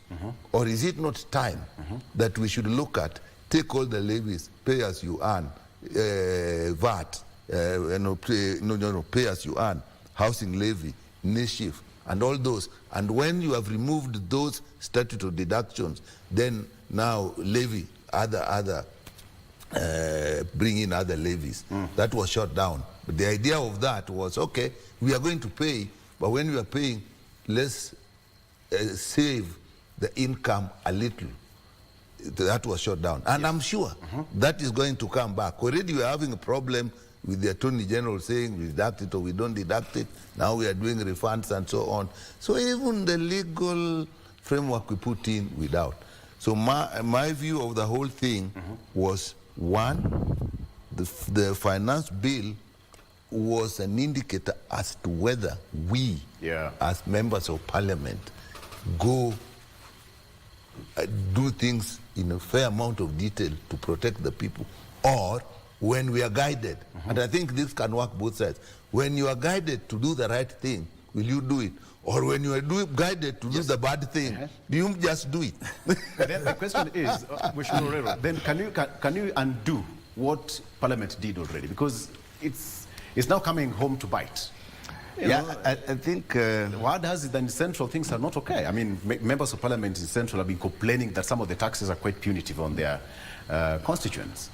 Yeah, I think when we looked at that video and you saw our party leader trying to get into the finance bill. Yes. But that was now a political statement because as a party we were guided and all of us looked at that finance bill and saw that it was not resonating with the needs of the common mwananchi. And therefore, we had some amendments, various amendments, and all of them were shot down because we are looking at those deductions. What are the net? What are people going to get as their net pay? Yes. Like housing levy, if it is done on gross, that gross contains an insurance fund, it contains the tax, it contains all that, and you still deduct it as a gross. It means that it is quite punitive, and it is a housing levy. It is a levy that is going just for a building and not the immediate needs of the Kenyan citizen. And people argue that really, do we need these houses? What is our priority? Is it the housing or is it the basic needs for people to survive? So I think it has brought a lot of heat, and that is why our party leader came in. Yeah. And the other bit of it, which has also been looked at, it is in the bipartisan, that when you have taken a position in the party lines, and one of your members has now a different opinion, we have mechanisms that will deal with those members that take a different party line opinion. And it has now been covered within the bipartisan bill that is coming in Parliament, that when you have been elected on a party ticket, it is obligatory, it is mandatory that you obey the rules that govern that party line. And you cannot cross within a very short time and go to bed with you are opposing the opponents. I think that is also the other bill. But what we are now seeing, I looked at the Nyeri MP Daktari, when they were in a baraza, and the KRA came about this, to take this coffee. And they realized that they did not read this bill themselves, and they were the proponents of the bill. So it means that it has started biting. And when we move on from now, people will start realizing that the Kenya Kwanza brought a bill that is not even resonating with the backyard. And it has started coming out. People are rebelling. So this bill must be relooked into. It will come a time that it is the Kenya Kwanza which will now, they will come to us to help them look at this bill again. Because now the people are rebelling against them. And they are realizing that they made a big mistake. Now we are looking at a time that this bill can be brought back to Parliament. What will you do? Of course, it is obvious. You know. Will it be time for payback? No. It is for the people. No, it's for the people, you know. We will support it. We know if it is for the people, we always go by what the people want. No, they'll go as per the party lines. Not our people, of course, you know my area of jurisdiction as a parliamentary member. I come from Kibra, where we cherish democratic space, not like I don't think like any other constituency, because this is where we have the largest informal settlement. And what goes to them, basic commodities, we must look at what affects our people. And when this bill comes and we find that it is affecting our people positively, that is what we will go for.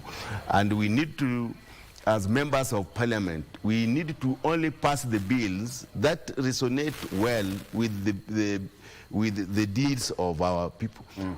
Prices of commodities, we need to control. The levy, the petroleum fuel levy, anytime we increase the fuel levy, it affects all the other commodities in this country. All right. So if it was 8%, why would we move it to 16%? Why? They are talking about subsidy. It is not just to subsidize the levy fuel only, but it is going to reflect in all other prices of other commodities. So I think this is where we stand, and as we always believe that we don't want to make a lot of comments on what the party leader said, but he was giving his opinion that as the leader of that party, he expects that as members of the party, we go with the party line decision, especially when it is for the common man. Right. And often, let me just add, often, people may not realize this, there's actually extensive consultation before a party position is taken. So if you want to dissent, dissent at that level. All right. I'm reminded that we have very few minutes. The director has added us some few minutes. Yes. But I'm reminded to ask you this question, Dr. You have been in the health sector, even in the past regimes, but now we have got this government set to meet health workers union to avert looming strike. We've had a bit of some issue with the health sector. What is really happening? Perhaps from your... What is happening? Let me just say simple things that must happen. Yes. Interns must be employed. Because if interns do not, if the doctors do not do internship, they cannot be registered. If they're not registered, they cannot even go into private practice. They cannot even be employed elsewhere. They cannot even leave the country, as we seem sometimes to say. So that must be done. But what is the problem we have now? The problem we have now is actually one of planning. We know every year that how many interns come out. Yes. It's about 1,000. So that's something that should be in the budget. And if you look at it, actually, we just done the BPS, and I saw that there were provisions for employment of interns and registrars. These are the people who ordinarily, the public look at them as they're being trained. But this training is totally different. These people actually work. If they are not there, the hostels where they're working don't run. The first person when you go to a hostel is the intern you will meet. Or registrar. Yeah. Or if you are in a training, postgraduate training program hostel, the first person is a registrar. So they must be paid.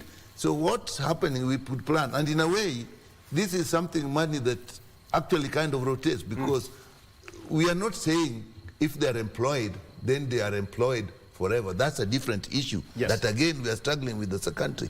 But every year, the interns leave those positions and the new interns come. Now, here we have a big problem, because right now, the number of interns in the country that are actually employment in the public service and other few institutions that train interns is about 350. There are about over 1,000 of them that are out there doing nothing. Now, you know, when our kids do exams, we carry them up, they've got an A, and then they go and do, all of them say, I want to do medicine, I want to do law, I want to do engineering. Now they go and do medicine, and they finish, and 3 years, they have not been employed. Yeah. Like, I think there's one case of a girl who was the 3rd best in the country, has finished as a doctor, has not done internship. That's like assassinating their future. So I think there is a planning problem.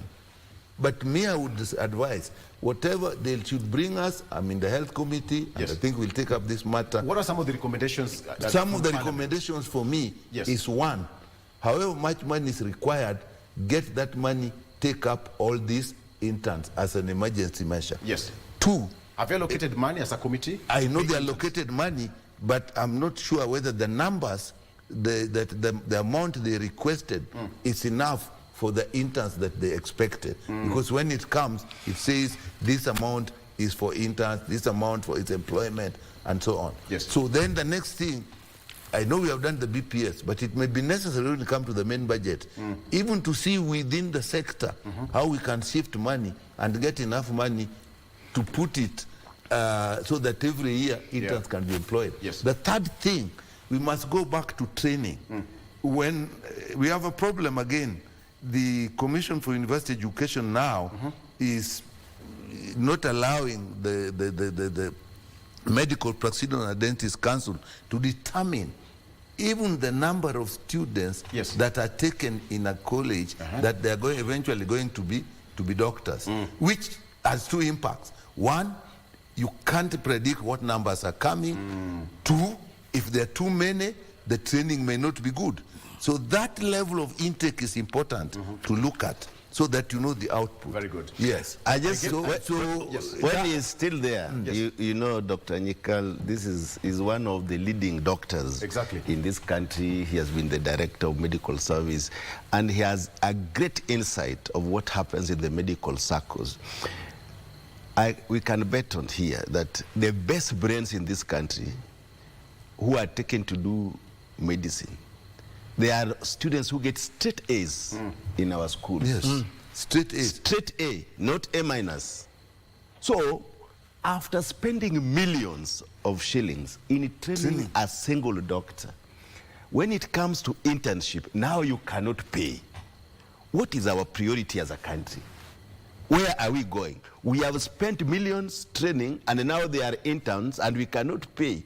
And when they agitate for the rights of the doctors, then we want to kill them. We hit them. We shoot them. What are we doing for our country? It is serious. We are eroding ethics. We are eroding, I don't know where we are.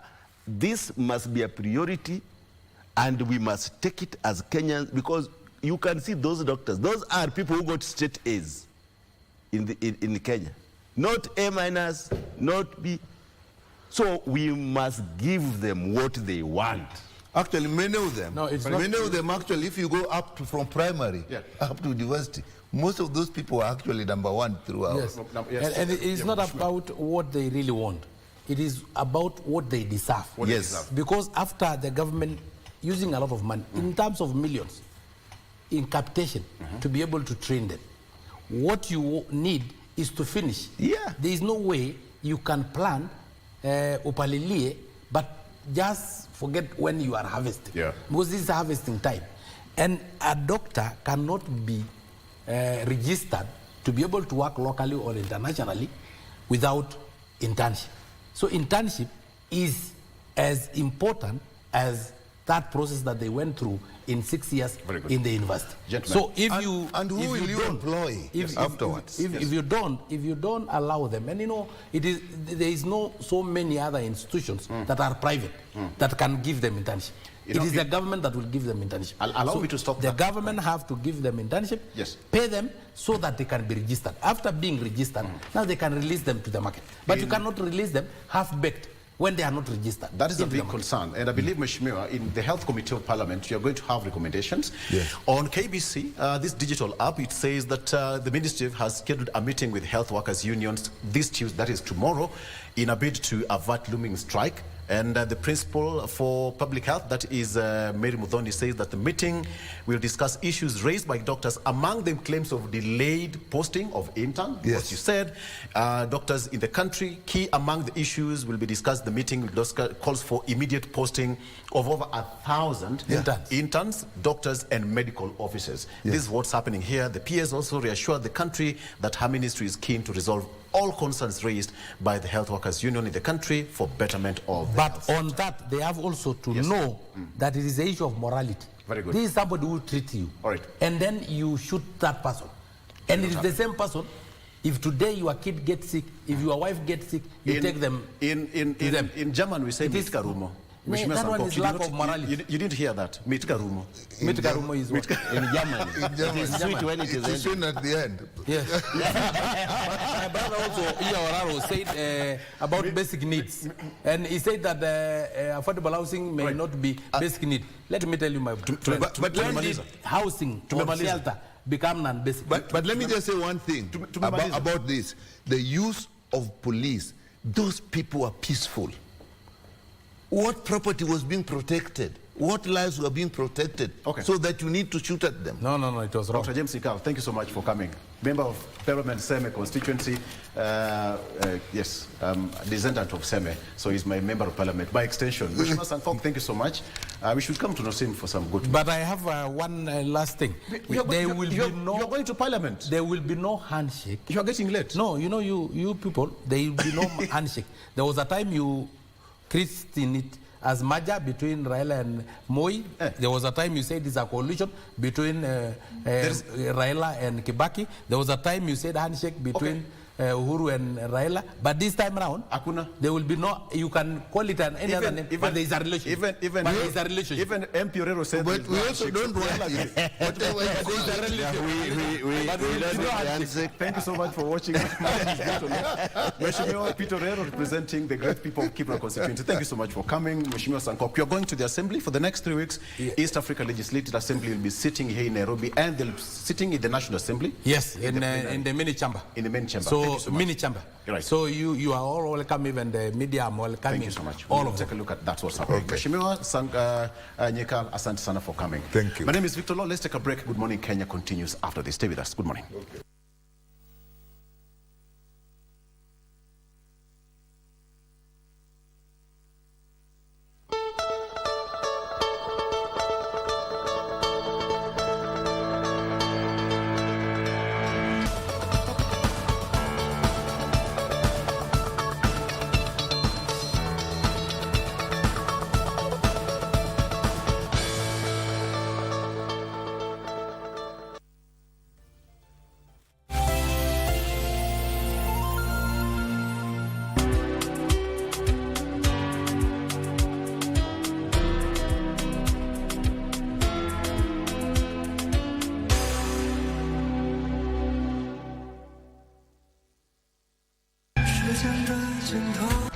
这个就是你说的实际的东西吗？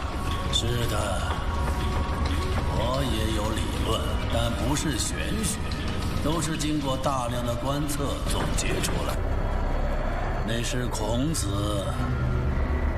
孔子，果然在这个里面，时空还有人命都是错乱的，不过就是个代表而已。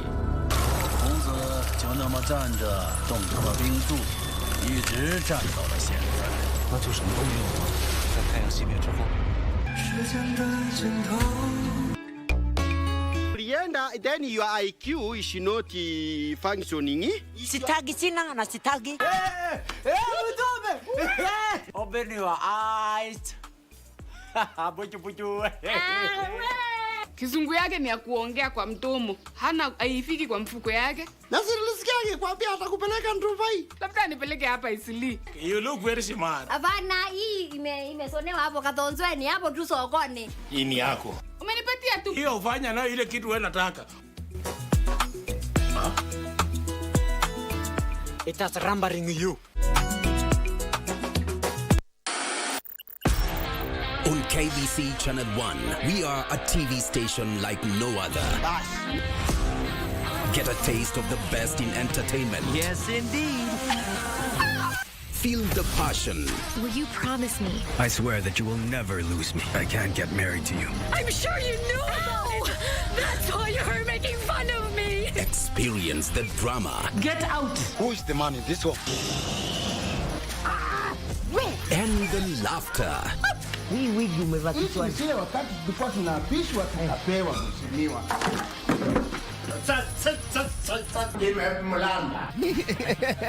Move to the beat.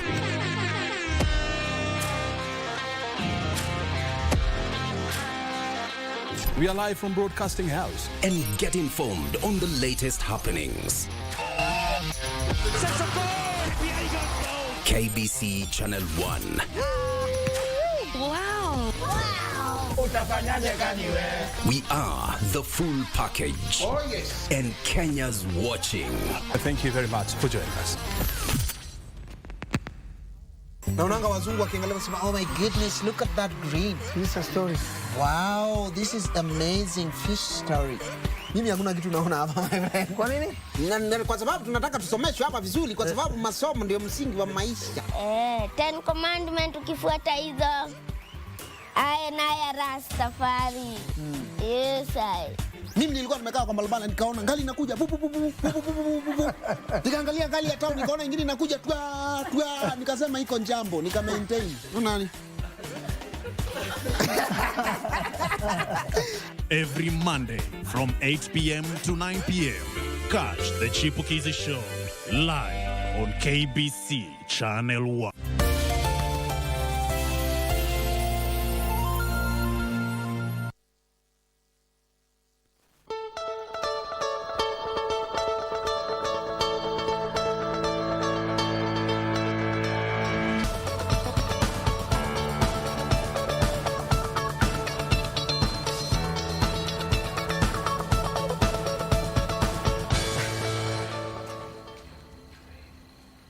Welcome back to Good Morning Kenya. This is Transformative Leaders. My name is Mike Megwe. And we shift gears now and we talk about sanitation in urban areas. And to help me with this conversation is none other than Nancy Ngao, who is Government Affairs, Policy and Advocacy at Fresh Life Limited. Karibu sana.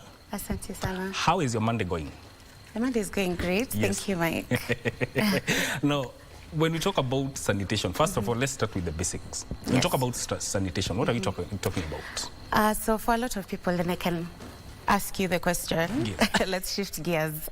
When you hear the word sanitation, what do you think of? It's about it's the environment, cleaning the environment, keeping yourself, even your house, clean, living in conditions that can sustain life without talking about things like maladies and things like that. Okay. So for a lot of people like you, Mike, sanitation is, washing your hands, keeping your environment clean, as you've said. But why haven't you said a toilet? Oh. Because sanitation starts with containment, which is the toilet. Yes. Where the sanitation waste goes. Yeah. So sanitation is just layman's from the containment bit, which is the toilet, where you go do your business, all the way until how that waste is either safely treated, disposed of, and upcycled to viable products. Yes. Are there types of sanitations that we can look out for? Yes, so there's what a lot of people know, which is the conventional types of sanitation systems, which is sewer. Yes. So you're conversant with sewer, that's what everybody knows. You use the toilet, you either push a button, pull on a lever, and you don't worry about where that business has gone to. Yeah. So those are sewered systems. There are also non-sewered sanitation systems. These are systems that are not connected to the sewer, for example, like a pit latrine.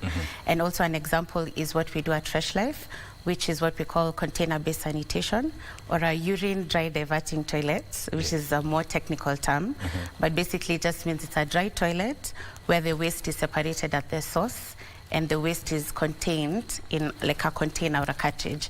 So instead of a pit latrine where it's a never-ending pit, the Fresh Life toilet is a dry toilet that has a container or a cartridge, and then there are two compartments, one for liquid waste, one for solid waste. So that's what we mean by the waste is segregated or separated at the source, and then now emptied.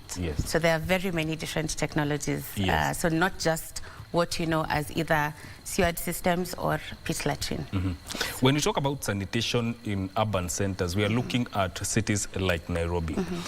Talk to me about where we are in terms of sanitation, making adequate sanitation accessible to the people, especially in the cities and also around the world.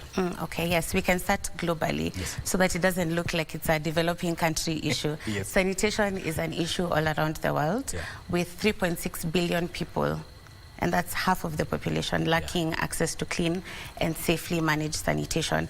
Now, when we say safely managed sanitation, we're not just talking about access, that here's the toilet, so you have a toilet. We're also looking at where does this waste go? Is it safely treated, disposed of, or reused into a viable byproduct, so safely managed. So we keep that term for the rest of the discussion. So globally, as I said, 3.6 billion people lack access to sanitation, safely managed sanitation, and more so the underserved. These are the people who are living in informal settlements. And when we come down to Kenya, we have over 10 million people living in Kenya in these informal settlements, and they do not have access to clean and safe sanitation. So around 60% of these people don't have access, and in cities like Nairobi. So right now, according to government statistics, we are, as a country, we are at 32% of safely managed sanitation. So you can see that's a huge gap in terms of people who don't have access. So while the government has plans to connect people to sewers, especially like a city like Nairobi, what can we do in the meantime? When we think about sewer systems, there's a cost that is attached to it. Remember, when we think about informal settlements, where are the sewers going to be laid down? You know, these are unplanned communities. So that would mean people would have to be displaced. Again, we are rushing against the clock. 2030 is fast approaching. So will we be able to achieve 100% access to sanitation if we only think about sewer systems? And don't get me wrong, I'm not saying that don't connect people to sewer. Connect people to sewer. But in the meantime, what can we do? And that's where organizations like Fresh Life come in to bridge the gap with other more innovative solutions to ensure that everyone is at some level of safely managed access sanitation. We'll talk about innovation later on, but talk to me about, see, there's a move from rural to urban areas, and this translates to population density. Now, how does that add to the existing challenges in terms of sanitation, and how can we best address that? Okay, so just as we've said, there's high population coming in, rural, urban. If you think of the informal settlements in Nairobi, they are unplanned, right? So think of when they are putting up these settlements, it's always just the house. There's never a thought of the sanitation facility. So that way they're coming up without following the urban planning guidelines for growing cities. So this increase in population, and by the year 2050, we'll have around 3 billion people living in informal settlements. That's a lot of people globally.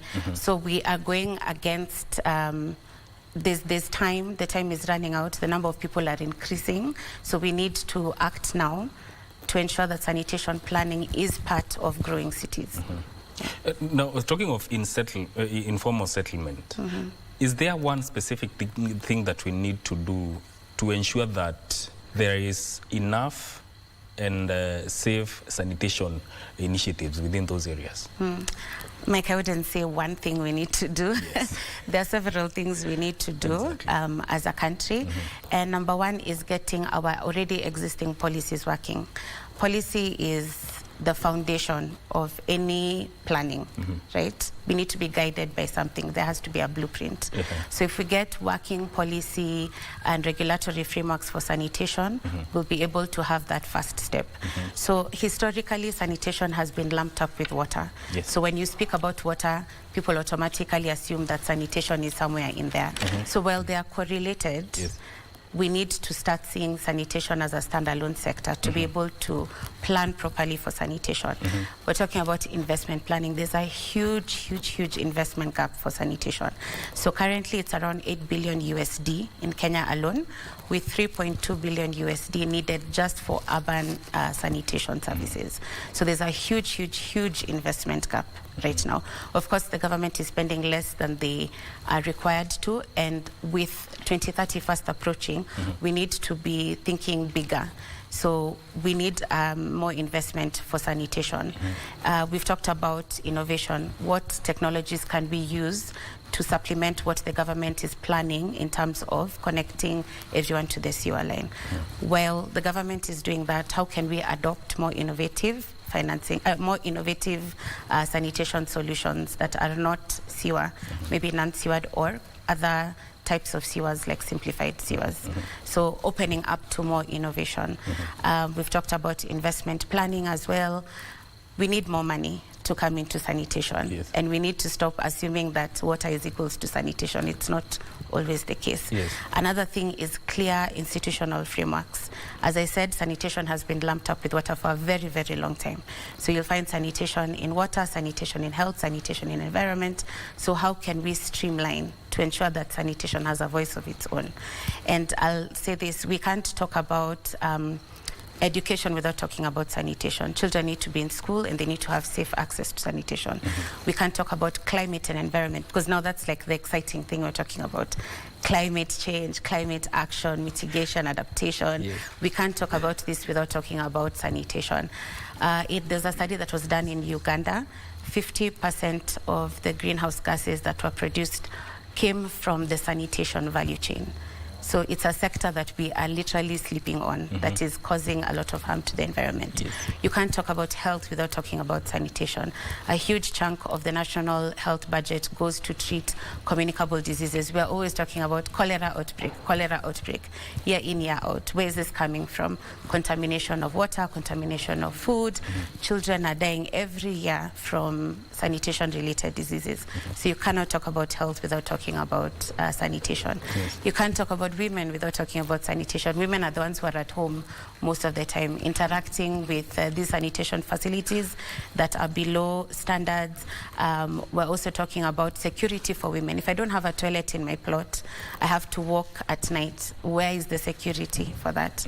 So we really need, there's not just one thing, but we can start with the main thing is how do we ensure that sanitation Yes. is being seen and recognized as a standalone sector, Yes. because it's really affecting Yes. and a lot of the cross-cutting Yes. sectors. Where do we fall short? Is it in terms of policy formulation or implementation? I would say implementation. Kenya is a very rich country of policies. We have a lot of policymakers, very smart, very educated. We have wonderful and very rich documents. Yeah. But how do we get to the last mile, which is now the implementation? But I will give credit to the government of Kenya. We have a draft National Sanitation Management Policy, which is the first standalone national policy here in the country.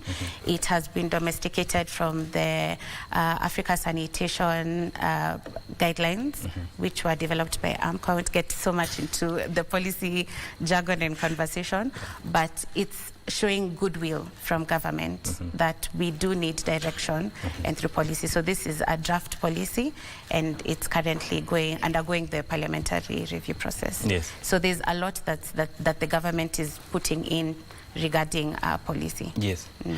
When we talk about sanitation in urban areas, what are the infrastructure limitations that hinder access to the best sanitation initiatives? When it comes to infrastructure, yes, structural limitations. Structural limitations, yes. Of course, the main thing is space. When we think of informal settlements, as we said, they're unplanned, right? They're unplanned, so there are no plans or regulations and standards that are governing how these informal settlements are coming up. So there's no space, right? So we need to start thinking about how can we have more safe sanitation options for these communities that are looking into these limitations of space, looking into limitations of time, as well as topography. You know, there are areas, for example, in Mukuru, that cannot handle the traditional trunk sewers. So looking at topography as well, how can we adjust? Yeah. The role of government is also very important in as far as access to better sanitation is concerned. In your own assessment, where does the national government and the county governments meet in enhancing or making access to adequate and good sanitation initiatives? So sanitation is a devolved function, so it lies with the county for implementation. Of course, the role of national government is policy, right? In a nutshell, policy, but implementation, it's at the county level. So for the role of government is the mandate holder. It is their role to provide clean and safe sanitation for all Kenyans. Private sector, for example, Fresh Life, we are here to complement what the government is doing. We don't have a mandate, but again, the government cannot go at it alone.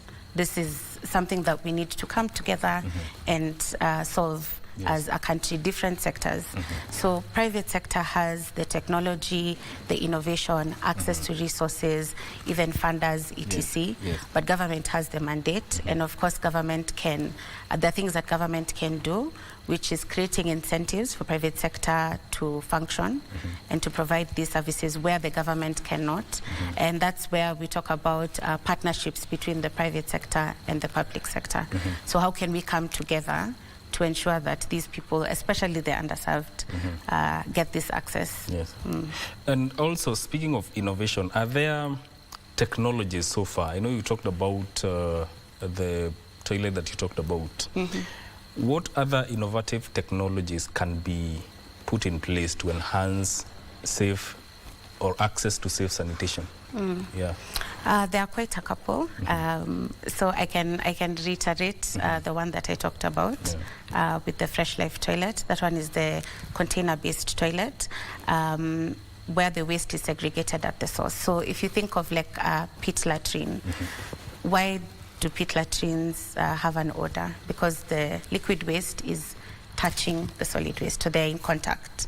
So there's that smell. Again, it's not emptied as regularly, right? But if you think of a urine dry diverting toilet, the waste is segregated at the source. So there's a container for the liquid waste, a container for the solid waste, so they don't touch. That way the smell goes down, there's no odor. Another thing is, another innovative part of this toilet or this type of technology is once you use the backside, which is for the solid waste, you're able to, it's a dry toilet, so you don't need water. So again, water saving. You scoop some ash or some sawdust and just a small cup, a small scoop, handful onto the area that you have used, and it's dried. So that way the odor, you don't get the issue of odor, and the moisture comes out, right? So we need to be looking at, in terms of innovation, what is water saving? Water saving in terms of space as well, looking at the environmental impacts, production of greenhouse gases. So if you think of a pit latrine that is not emptied as regularly, there's low oxygen because it's deep. So methane is produced faster. But if you think of a container toilet, it's shallow. I'm trying to be as simple as possible. It's shallow, so there's high oxygen or aerobic, if you remember your biology. So and then it's emptied regularly, so it's lower methane that is produced. So we need to start thinking about innovations in that way. Climate, looking at space as well, the odor as well. So that's something very small. Just taking a product that is readily available in these informal settlements, which is sawdust, and just putting it into the toilet will make sure that it's dry and that there's no smell. Right? And then again, looking at the circular economy approach to sanitation. There's a lot of money in solid waste, right? When you take the solid waste, what can you do with it? You can upcycle it into viable agricultural products, like animal feed, biomass briquettes, and fertilizer as well, from human waste. So how can we also capitalize from the solid waste? So those are the kind of thoughts and innovation. You know, you talked about recycling, and my thoughts took me to some places in Nairobi where there's a lot, heaps and heaps of solid waste, garbage, and you talked about recycling. Are we not doing enough? Because recycling is also part of sanitation. Are we not doing enough in ensuring that this solid waste is recycled? Yeah, we are definitely not doing enough. And that's why there's a lot of room and opportunity for partnerships, also for other private sector organizations to come up, for government to also partner with these organizations to ensure that this waste is safely managed. Can give an example of what, as Fresh Life, we do with our human waste. So the solid waste, once we collect it and transport it safely out of these communities we serve, we work with a partner company called Regen Organics that now mix the human waste and other solid waste, other organic waste. So the waste you're talking about from markets, from slaughterhouses, abattoirs, etc. And now that waste is upcycled to viable agricultural products. So it's working in Kenya. It's working. We are proof that it is working. And there are a lot of organizations as well that are using different technologies to upcycle human waste. Yes, instead of doing the landfills, the waste that is ending up also in our rivers, in the environment. So there's a lot that is already happening, but there's definitely room for growth in that component of the value chain, which is the upcycling. Yes. So who is supposed to sensitize people on matters sanitation, especially in urban areas? Is it a preserve of the government, the private sector, or is it a general, a concerted effort to ensure that people know the importance of sanitation? Again, mandate of the government, but of course, as other sectors, private sector, CSOs, etc., we're here to work with the government. So we stand governed by the government and by government plans, right? But we say the government can't go at it alone. So we have to be part and parcel of this. So working with the government to create awareness, working with the government to build these systems, working with the government to provide these innovations, and then government creating these incentives, creating sound policy and regulation and standards to allow private sector to function.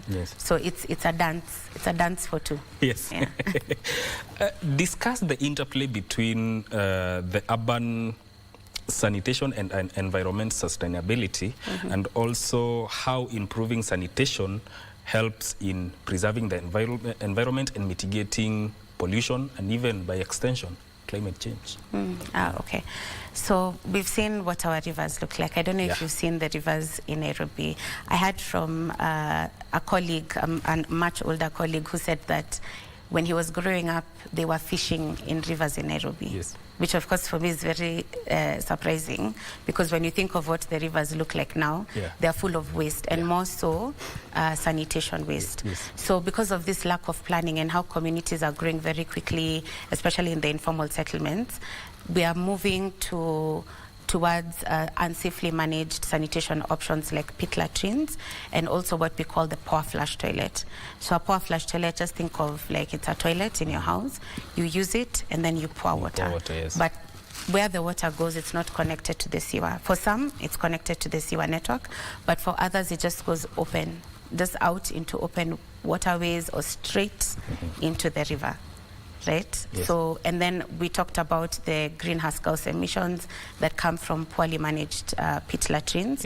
Also thinking of the emptying, right? Because we're not just looking at access, we're looking at where does this waste go.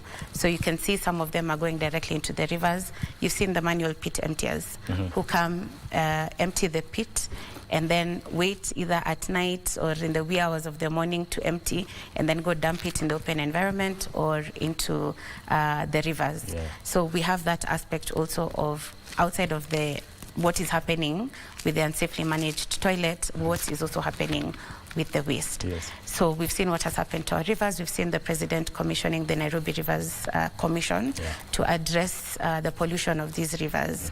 So even as we think of how do we clean the rivers, we go back to what is the cause of these rivers being at the state that they're in now.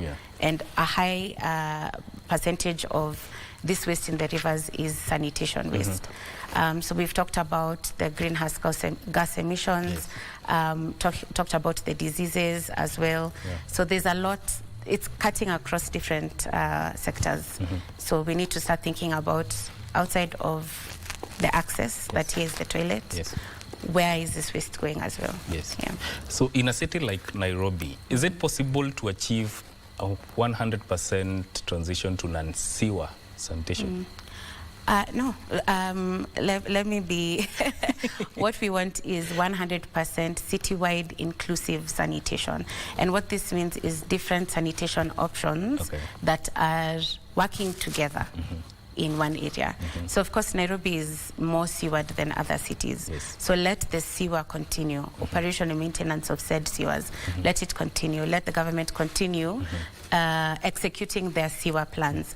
But in the meantime, how can we ensure that those who don't have access to sewer also have access to safe sanitation. Yes. So we're not saying that non-sewage sanitation is the best option. Yes. We are saying that it's an alternative while we continue to figure out how the government can ensure that everyone has access. There's the National Water and Sanitation Investment Plan, where the government was setting targets for sanitation for 2030. Initially, it was 80% sewer, 20% non-sewered, but this has since been revived to 60% non-sewered, 40% sewered. So you can see now there's a higher call for non-sewered sanitation, but it doesn't mean 100% non-sewered. Yes. It means together Yes. we will get to 100%. Yes. But we need to accelerate access for those who don't have that reach of sewer to make sure that by 2030 we are achieving 100%. Yes. You mentioned something about the private sector, and I want to know how a city like Nairobi, for instance, can capitalize on. Is there a way that we can capitalize on private public partnerships to enhance sanitation within the city? Yes, so there are examples like I've given of what Fresh Life is doing, and I've said it is the mandate of the government. We're working within the parameters set by government. So an organization like Fresh Life, we work through formalized partnerships with the utilities at the county level. Remember, sanitation is a devolved function. So as I said, private sector has the innovation, we have the technology, we have the resources and access to additional resources. What we need from the government is basically clear the way for private sector to be able to function. So these are sound policies, regulation, very clear regulation, especially on roles of government and roles of private sector. So where does government start and end? Where does private sector come in? So that we are streamlined, right? Because I don't think we need to reinvent the wheel. There are a lot of people who are doing many things under sanitation, especially private sector. So how do we move away from the pilot syndrome? I mean, if you think of a country like Kenya, there's so many innovations. So how can government support these pilot projects to scale? That way we can increase access. There's a lot of room for everyone. So we need to move away from this pilot syndrome and adopt like a more long-term approach for sustainability. Speaking of sustainability, how can local communities, because sanitation, I believe, starts at the lowest level, how can local communities be empowered, so to speak, to enhance sustainable sanitation initiatives? So the government has done a lot to end open defecation, because over the years open defecation has been decreasing. So of course you have a responsibility as a person living in the community, and of course just as a Kenyan when it comes to sanitation, to ensure that you're using the right facility. But sometimes that facility is not there, especially in informal settlements. Sometimes the facility is not safe. You know, you can go to a pit latrine, say for example, if you live in Kisumu, there's a high water table and the toilet collapses. We've seen toilets collapsing, right? So that's where open defecation comes in. I don't want to die using the toilet, so I will just do my business in the open. Or remember the whole flying toilet story. So when it comes to the community, there's a balance between especially looking at behavior change. Because if I've grown up, my entire family has been using open defecation. My parents, my grandparents, my parents and myself, there has to be that mind shift of you need to almost demand for clean and safe sanitation for yourself, right? And also know how to use these clean and safe sanitation options. So there's a lot of awareness creation that happens in the communities, of course led by the public health departments at the county level. They do a lot of community awareness activities in partnership with other private sector entities, community-based organizations as well, that now bring the communities together through barazas, through the village elders, just to teach them about what is clean and safe sanitation, how can I access the same. Are there lessons that we can infer from developed countries access to better sanitations. Yes. Yeah, so planning, and informed planning, right? So you can't say I'm going to put sewer here, or I'm going to put this non-sewer sanitation option here. Yes. So it should be, what is the actual need? So needs assessment. Let's get some data. Okay. So data, very important. Yes. Let's get data. What is the situation looking like in Mukuru? How many people live in Mukuru? Yes. What are the sanitation options that exist here in Mukuru? What is the need? What is the cost? How do we plan? How are the phases? Who do we want to impact? What are the impacts we're even measuring? Yes. Is it health? Is it environment? So a lot of planning and data needs to go into ensuring that we get to a place where we have that access. So countries like, for example, the Philippines, data-driven. So those are the things we need to aspire to. Yes. Yeah. What about, talk about the forums or the conference that is coming up about? Yes. So as I've said, the government is putting in quite a bit to ensure that we are hitting our 2030 goals. Yes. So led by the Ministry of Water, Sanitation and Irrigation and the Water Sector Trust Fund, they will be hosting a conference. This is this week, actually, from Wednesday to Friday, 6th to the 8th. It's called the Water and Sanitation Investment Conference, where they're looking to bring in a lot of partners, so funders, private sector, government, to highlight some of these key issues that we've spoken about, of course at that higher level, and to see how we can invest in water and sanitation. Yes. So it's a good conference to look out for. A lot of learning, a lot of partnerships, I'm sure, will come from this conference. So it's good to see the government convening something like this. As we come to a close, are we heading in the right direction in as far as access to better sanitation is concerned, according to you? Yes, we are heading in the right direction. I can say in the 3 years that I have been closely involved in sanitation, we have definitely made strides. We can see that there's a lot of buy-in from government, even just with this conference happening. We've seen sanitation companies, water and sanitation companies changing their names.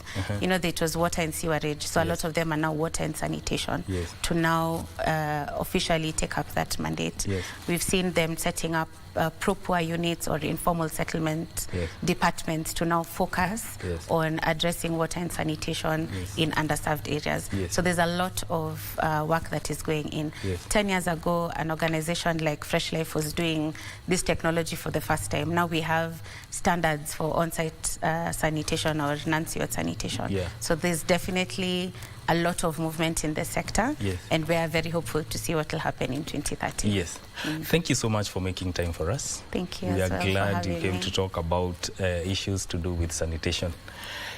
We have been talking to none other than Nancy Ngao, who is a Government Affairs and Policy Advocacy at Fresh Life Limited. This has been Transformative Leaders segment. My name is Mike Megwe. Don't go too far. Vivian will be back with more. Good morning.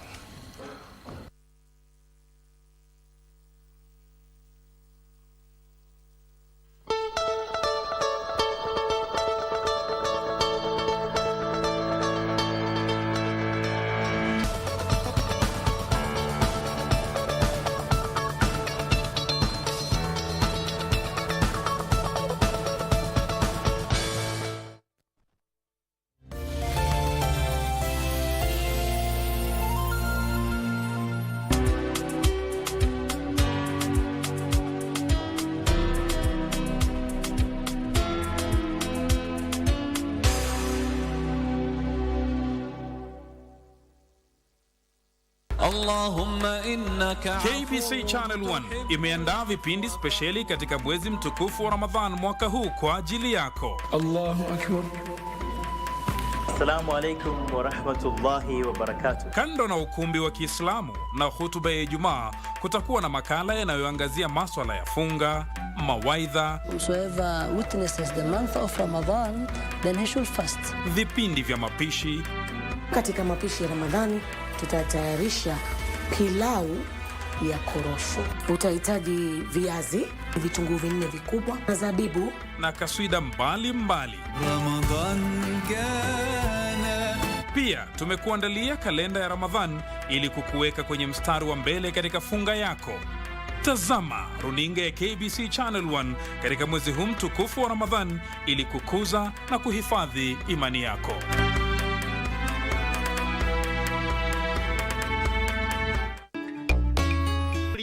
Then your IQ is not functioning. Sitagi sina na sitagi. Mtume!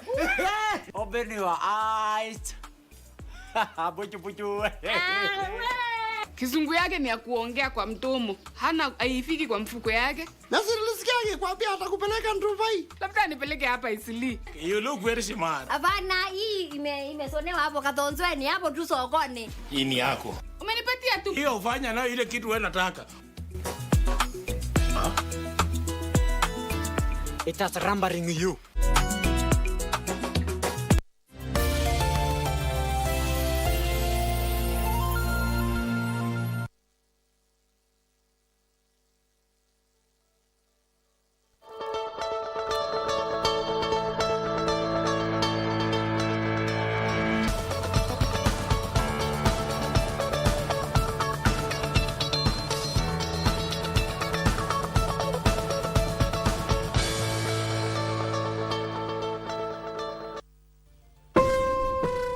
Every individual has their internal struggles they will rather keep to themselves away from the scrutiny of others. Meet Chebet, not her real name, who seems okay from the outside, but she carries with her a painful story. It was a day like any other when she boarded a motorbike to go to work, when the motorcyclist diverted to what he termed a shorter route. Kaniambia tunaenda na hiyo ndo tufike haraka. Akasema sasa ni mapema na mtu hata penye ananipeleka haifai, but nile nikamwamini, nikaona amesema pia anaenda Kare, acha niende anifikishe haraka kwa sababu hata nilikuwa nimechelewa. That ride will change her life forever. Sasa kwa good luck ikasimama. Bado sasa ile kusimama akanigonga. So kuanguka ndo akashuka kwa pikipiki akakuja akanizamuta. Ndo akanitoa trouser. Akaanza kunirape. She felt like the world had conspired against her and she wept for days on end. So like hakuna mtu nimeingizwa hapo ndani, sasa nikakosa advice nitafanya nini kwa familia yetu, hakuna mtu anakuwa anajua. So nilikuwa nashinda tu kwa nyumba analia, nasema sasa kutakuwaje. She opted for counseling. Na sasa mimi nilikuja hiyo first session, niliona like kuna wasichana wengine, so nikakuwa like kumbe si mimi peke yangu, labda ningeka kwa nyumba ningeumia peke yangu. At the recovery center, we met two more women who have also suffered from domestic violence. As mothers and wives, they persevered abuses from their spouses for a long time. Mi kufika saa 4, it's like aliona nimekuja kama saa 8 usiku ama sijui ni nini. Akaanza kunipiga, kanipiga. Watoto wamelala, anawaambia wasijaribu kuongea. For Elizabeth Wambui, her love story turned into a nightmare when she got pregnant. I just wanted a yes or no answer. You promised to take me for the baby we are expecting shopping. Are we going so that I can get ready? But he snapped off and started beating me up. She wanted to save her marriage, but in her silence, it would seem she was digging her own grave. At a point where now he takes a metal and he's strangling me. He wants to kill me. And he's swearing curses and swearing how he will kill me and kill the children. Counseling for both women was a 7 grace that brought them peace and healing. They want other women to break the silence on gender-based violence. Ifanywa kitu kwa hiyo, inafaa ujitokeze. Kwa sababu mimi sikuwa na courage ya kukuja hivi. Msivumilie, watu wengi sana wanakufa. Wanauliwa juu ya ati jina nimeolewa. Siwezi toka kwa mume wangu. Stop keeping quiet, because keeping quiet first of all is the enabling factor for these people. Fina Nyakwara, case manager from the Gender Violence Recovery Center, attributed most gender-based violence in Kenya to patriarchal culture. And because again, when you look on the culture and the stereotyping in the society, sometimes it drags the elimination of gender-based violence in Kenya actually. But it just calls for so many individuals or partners just to work towards elimination. Aber Sadi, a safety consultant, calling for a collective responsibility to eliminate gender-based violence. It's not an individual responsibility. It's a responsibility of the state that those women works on or operate in.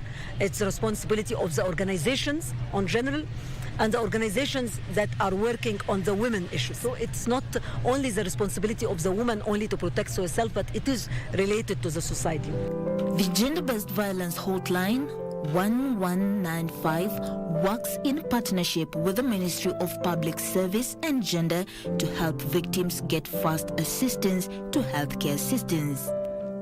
Nowhere in the world is the woman safe from violence. The need to unite and invest in the key preventive measures will go a long way to eliminate violence against women.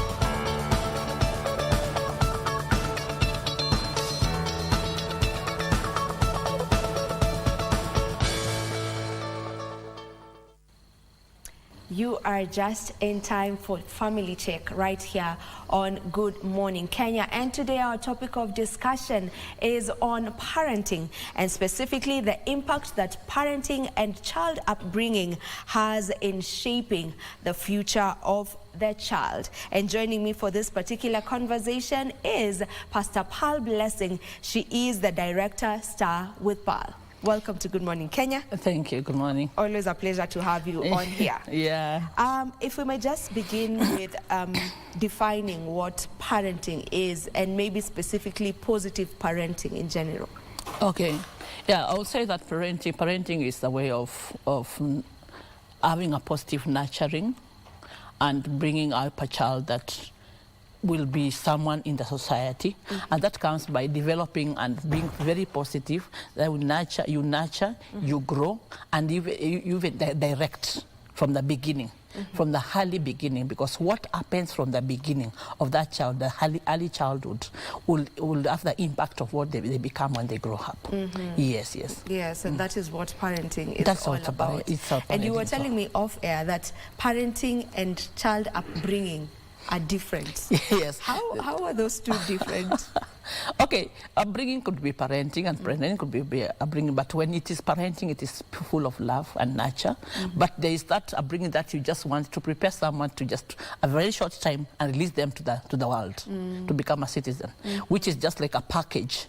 And exit from, yeah, you are here, I'm preparing you, you walk out as early as you can and become who you should be. But when it's parenting, it comes from child, and even when they are adult, from childhood to adult, you still have to nurture. Okay, yes, I yes, get. yes. So upbringing is where Maliza ukisonga after 18 yeah, it's like it's a package, and you have come, you have to educate you, feed you, clothe you, and put you out to become a citizen.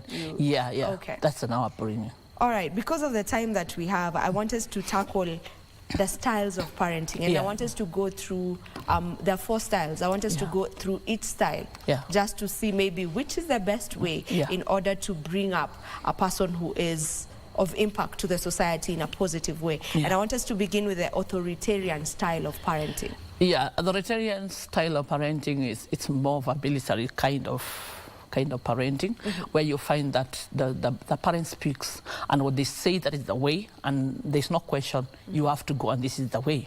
So you find that when you give rules, those rules cannot be broken. There's no question. The child does not ask any question. They just take directions and move. And this kind of parenting, it can cause a child to be a very well-behaved child, but they don't have decision making. You find that they know how to be told this is the way, and they do it, and do it very well. Discipline, which is physically like even a room. There's a room with many children. That child will appear like behaved, because they hear, they follow, they take instructions. But that child is destroyed inside because they don't know how to make a decision. They have low esteem.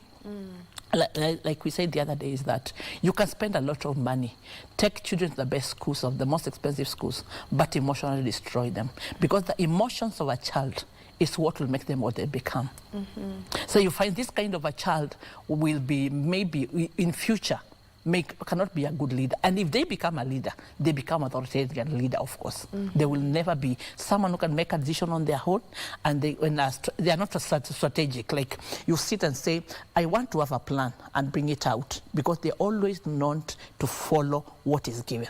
Yeah. And they don't explain why things are the way they are. You know, they put up rules and you don't even explain why these rules need to be there. In their house, there will be no room for them to ask questions. There is no room for questions. You just follow what is said. If this is the time to sleep, you go to sleep, no questions. If there's something that is bothering that child, and they are gone, let's say you take the child to secondary school, they are being bullied on this, something bad is happening to them. They cannot share with their parents. They just keep quiet and continue being tormented, because there's no room for discussion. So it's good to have that room so that people can be able to talk. Okay, that's the authoritarian. I want us to go to the next style, which is authoritative. Yeah, authoritative is also good, but it is different. The difference between authoritative and authoritarian is that this one is more of nurturing. There's room for discussion. There are rules set. You set rules and you say this is the way to go, but there's room for discussion. There's communication between the parent and the child. There's that you can sit and talk and say what do you think, but still there are rules, which you cannot break. But you have room even also to have communication, and you can also make a decision, which also causes child to become to have self-esteem and to become very healthy emotionally, because it's all about emotions. What we do in our children, however much we invest in them, let us work on their emotions. So the emotions of this particular child could be healthy, because although there's the discipline and direction, but there's room for discussion. Yes. So the difference between the authoritative and authoritarian is that in authoritative, there's some democracy. There's democracy. You know, you're allowed to ask questions. You can sit down and talk about things. You know, compared to the authoritarian, where it's my way or the highway. In fact, authoritarian, we can call it a friend. It's the issue of friends between a parent and a child, and that will call the authoritative now. So that will make this child to be a good leader, because they can be able to debate, they can be able to ask questions, they can be strategic. But the other one, they cannot. So it has a good impact. It has a very good impact on the child. Because this child is disciplined, but they also have these other skills whereby, you know, they're able to communicate. You know, the social skills in a child will grow because of the space that they are given. But if you close the space, even what is there, they can never bring it out. Because as we say that there is what we call a job and a skill. So what is a job? There's a job and work. Work is what you are meant to become, your DNA, and what is in you. But it can never come out if you don't have space. So that's why even education. It is not, you don't go to secondary university to become, so that you become what you become. That's a platform you get, so that you can know how to express yourself to people and become what you're supposed to be. Education is purely about platform. However you go to either masters or whatever it is. So if you don't have this kind of discipline, however you get a PhD, you get a whatever you get, if you do not have social skills and also the emotional part of it, and also low esteem, you find there are things that you'll never be able. So we are preparing these people to come to the marketplace and to be able to express themselves. So how do we do this? This authoritarian is better than authoritative is better than authoritarian. What about the permissive style of parenting? What is that all about, and how does it impact the upbringing of the child? The permissible is now the lower part of the authoritative. It is more open. It's like this child is given time, like they kind of make a decision, they plan. It's like because of necessity, they learn to do things on themselves. They can make a decision, they can plan, they can execute on themselves, because this parent is like, I've given you food and school fees and people to serve you. You have the house help, but what you do, it's on your own. There's less discipline. There's no time for discipline. There's no time for communication. There could be communication, but it's not there always. It's not that which is available like the authoritative. So in this, there are no rules that have been set. No rules. It is just like an open. That is a permissive. So we call it permissive because it's like an open ground. So this child, if they don't have the skills, inborn skills to make decisions, then they can become.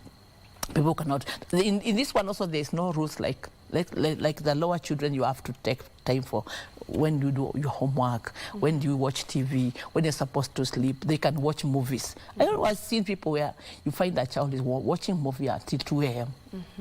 Yeah. Serious. That is a wasted energy. Because when even if they are not reading, they should sleep. Sleeping is also very important. So there is no control. There are houses you find that the TV, the children controls, the father cannot even watch anything. But that is permissive. There should be rules and regulations. Yes, this is the way to go.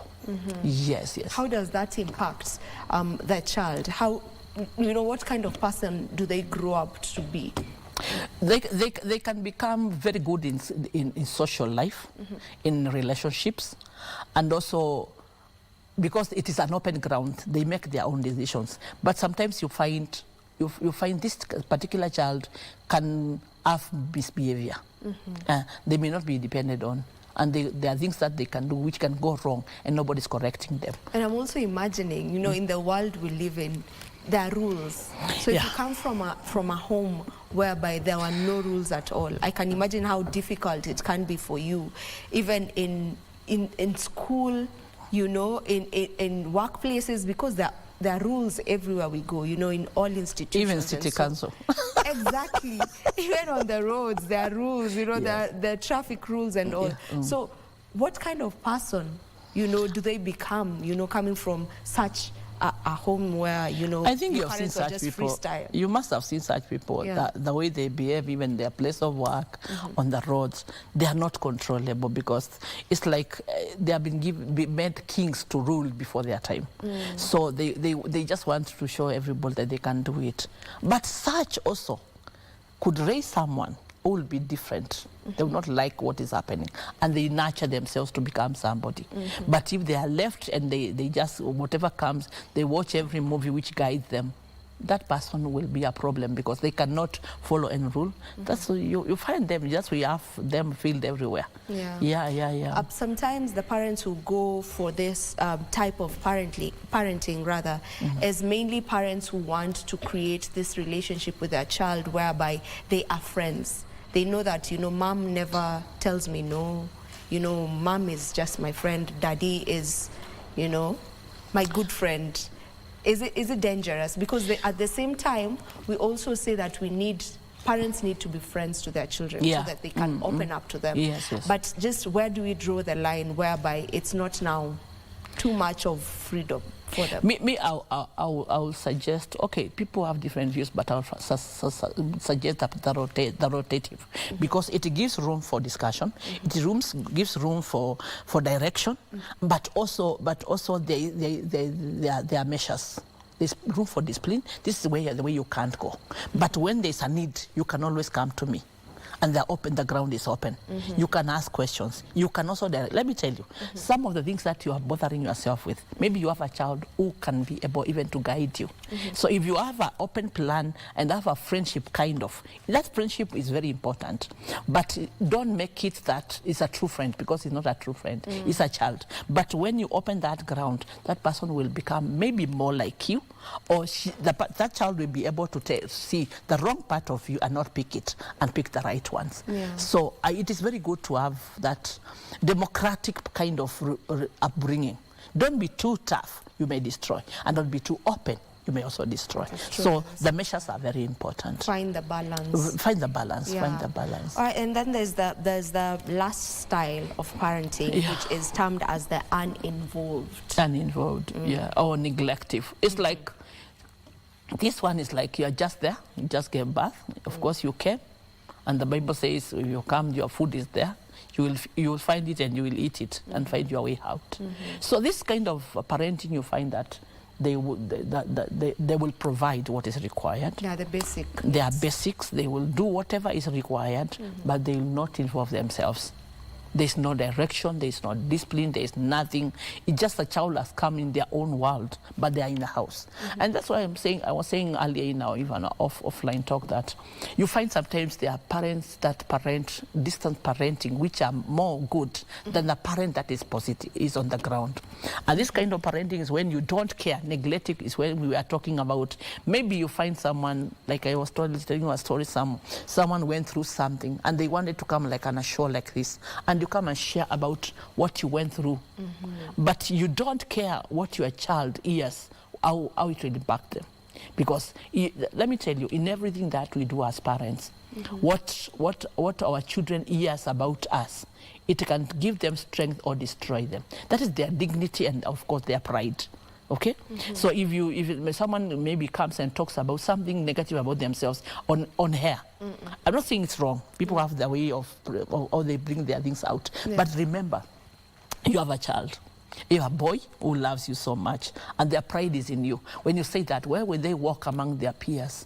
Then they are crushed because you are neglective. So you need to also nudge. There's parenting that is physical, and the things that you do, how do you affect them? Don't be neglective. Be a parent that is responsible. Yes. Because kids who grow up in such families, they're uninvolved, I believe it really comes forth with trauma because your parent was never there for you. They just provided for your education, the shelter, you making sure you eat and you dress, but they were never there. You never got listened to. You never even maybe got to see them. They were never in the house and all. So I can imagine how that child, turns out to be when they grow up. There are some cases that happen in life that you cannot be able to control. Maybe there came out something like divorce or separation, and that caused such things to happen that we are not in control.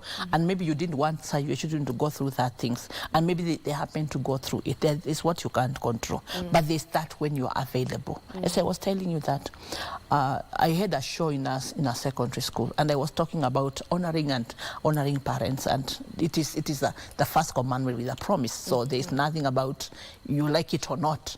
Then at the end of it, I give room for questions. Then one boy came and told me that, Mom, you say that we should honor parents, and I agree with you. But some of the parents that we have, you look at where to put that respect. Even a room you can't see.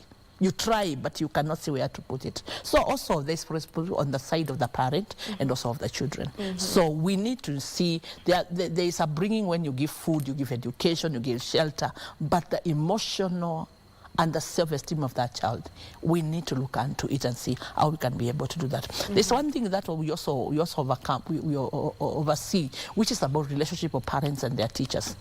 Because the bringing of this child, however much is, the house help and the teacher are very important. So however much you invest in that child to bring them out the best, these two people are very key because they are with them more than you. So your relationship with them, if it is positive, it is good for this child. And they may go through something that will never tell you, and that will destroy them the rest of their life, and they will never talk about it. But because you didn't go have a good relationship with the teacher or the house help, you destroy them. So it is very wide. Parenting is very wide. It is very wide. And as we get to wind up with this conversation, there is something that I would not love for us to finish without talking about. The issue of caning. Using the cane to beat the child. And, nowadays they say you don't cane children, you just give them some sort of discipline. You can take something that away from them. They normally get screen time, you take that away from them. Kuna wenye wanaambiwa ndo kae kwa ile kona, siongeleshe mtu for the next, I don't know, 1 hour. I don't know how that works because that's not how I was brought up. But do you feel it will have an impact on the generation that is being raised now with no caning at all? Because from the generation that I was raised in, my parents and their parents, they swore by the cane. You've done a mistake, mushipi or something, slippers and all that. But right now, children are not supposed to be beaten, even in schools. So will that have an impact on their upbringing? On how they will turn out to be? Okay, I would say that I don't advocate, or I'm not for or against caning, but what I would say is that there's a way of, you can engage children and they become very responsible. There is a way, like the way of the authoritarian, what it does, it doesn't discipline so much, but when there's discipline, you discuss and say, this is a support to you. What I'm doing to you, I'm supporting you to become the best. This is meant to show you, if you go this way, the world is waiting for you. And you are told that if your mother doesn't teach you, the world will teach you, it's waiting for you. So if you don't nurture them inside, they will find that life over there. The police is there, and the city council, and everybody is out there. So here, the kind of caning or the kind of disciplining that should be given, it may not be physical caning. But let me tell you, you can talk to someone without caning them, and they hear you more than caning. But depending on how you bring it out, because sometimes that the caning comes with a lot of anger, and you may end up even destroying or even harming. So if you bring out a way of, this is a mistake, let us talk about it. Like now what we said on the authoritative. Let us talk about it. Do you think this is right? And they will find that they understand it better, and they'll be able to correct others. So because it is a law now, you cannot cane. We cannot just start pushing that caning was good, because it's the caning was that whoever started saw that's the right thing to do. I'm not against it, I'm not for it, but I'm just saying that there's a way of bringing it. Disciplining is in so many ways. You have said about withdrawing the phone or even the screen. That may be emotionally crushing than beating. There's a way, maybe these people, even in marriage, there are people who what we call silent treatment. You may not be caned, you may be doing, but someone keeps quiet, destroying you than even talking to you and being arrogant towards you. So it is the way of how you communicate. Dialogue is very key. And let me tell you, children of now, even a child of 5 years, the reasoning that they have, at your age, you could not be having it. So if you bring it out and show them this is wrong, and now what I'm doing is just to correct you, that you become better after this, they will be able to know. So dialogue is very key. And of course, the platform, because if you are making noise around yourself and all that, and you come try to, already their emotions are high. So you make sure the platform is conducive for the discussion. Okay. That's my thought. All right. So the best way to go at bringing forth, responsible adults in the future is just allowing for that room for conversations and dialogue, as you have put it. Thank you so much, Pal, for joining us. Thank you for shedding light on this particular conversation. I believe that someone out there has really gotten a thing or two from it, and that is where we end Good Morning Kenya for today. Thank you so much for tuning in. I believe that you have heard of those different styles of parenting, from authoritative, authoritarian, permissive, and uninvolved, and it is all upon you to decide the way that you want to bring up your child. My name is Vivian Degwa. Until next time, do enjoy the rest of your viewing.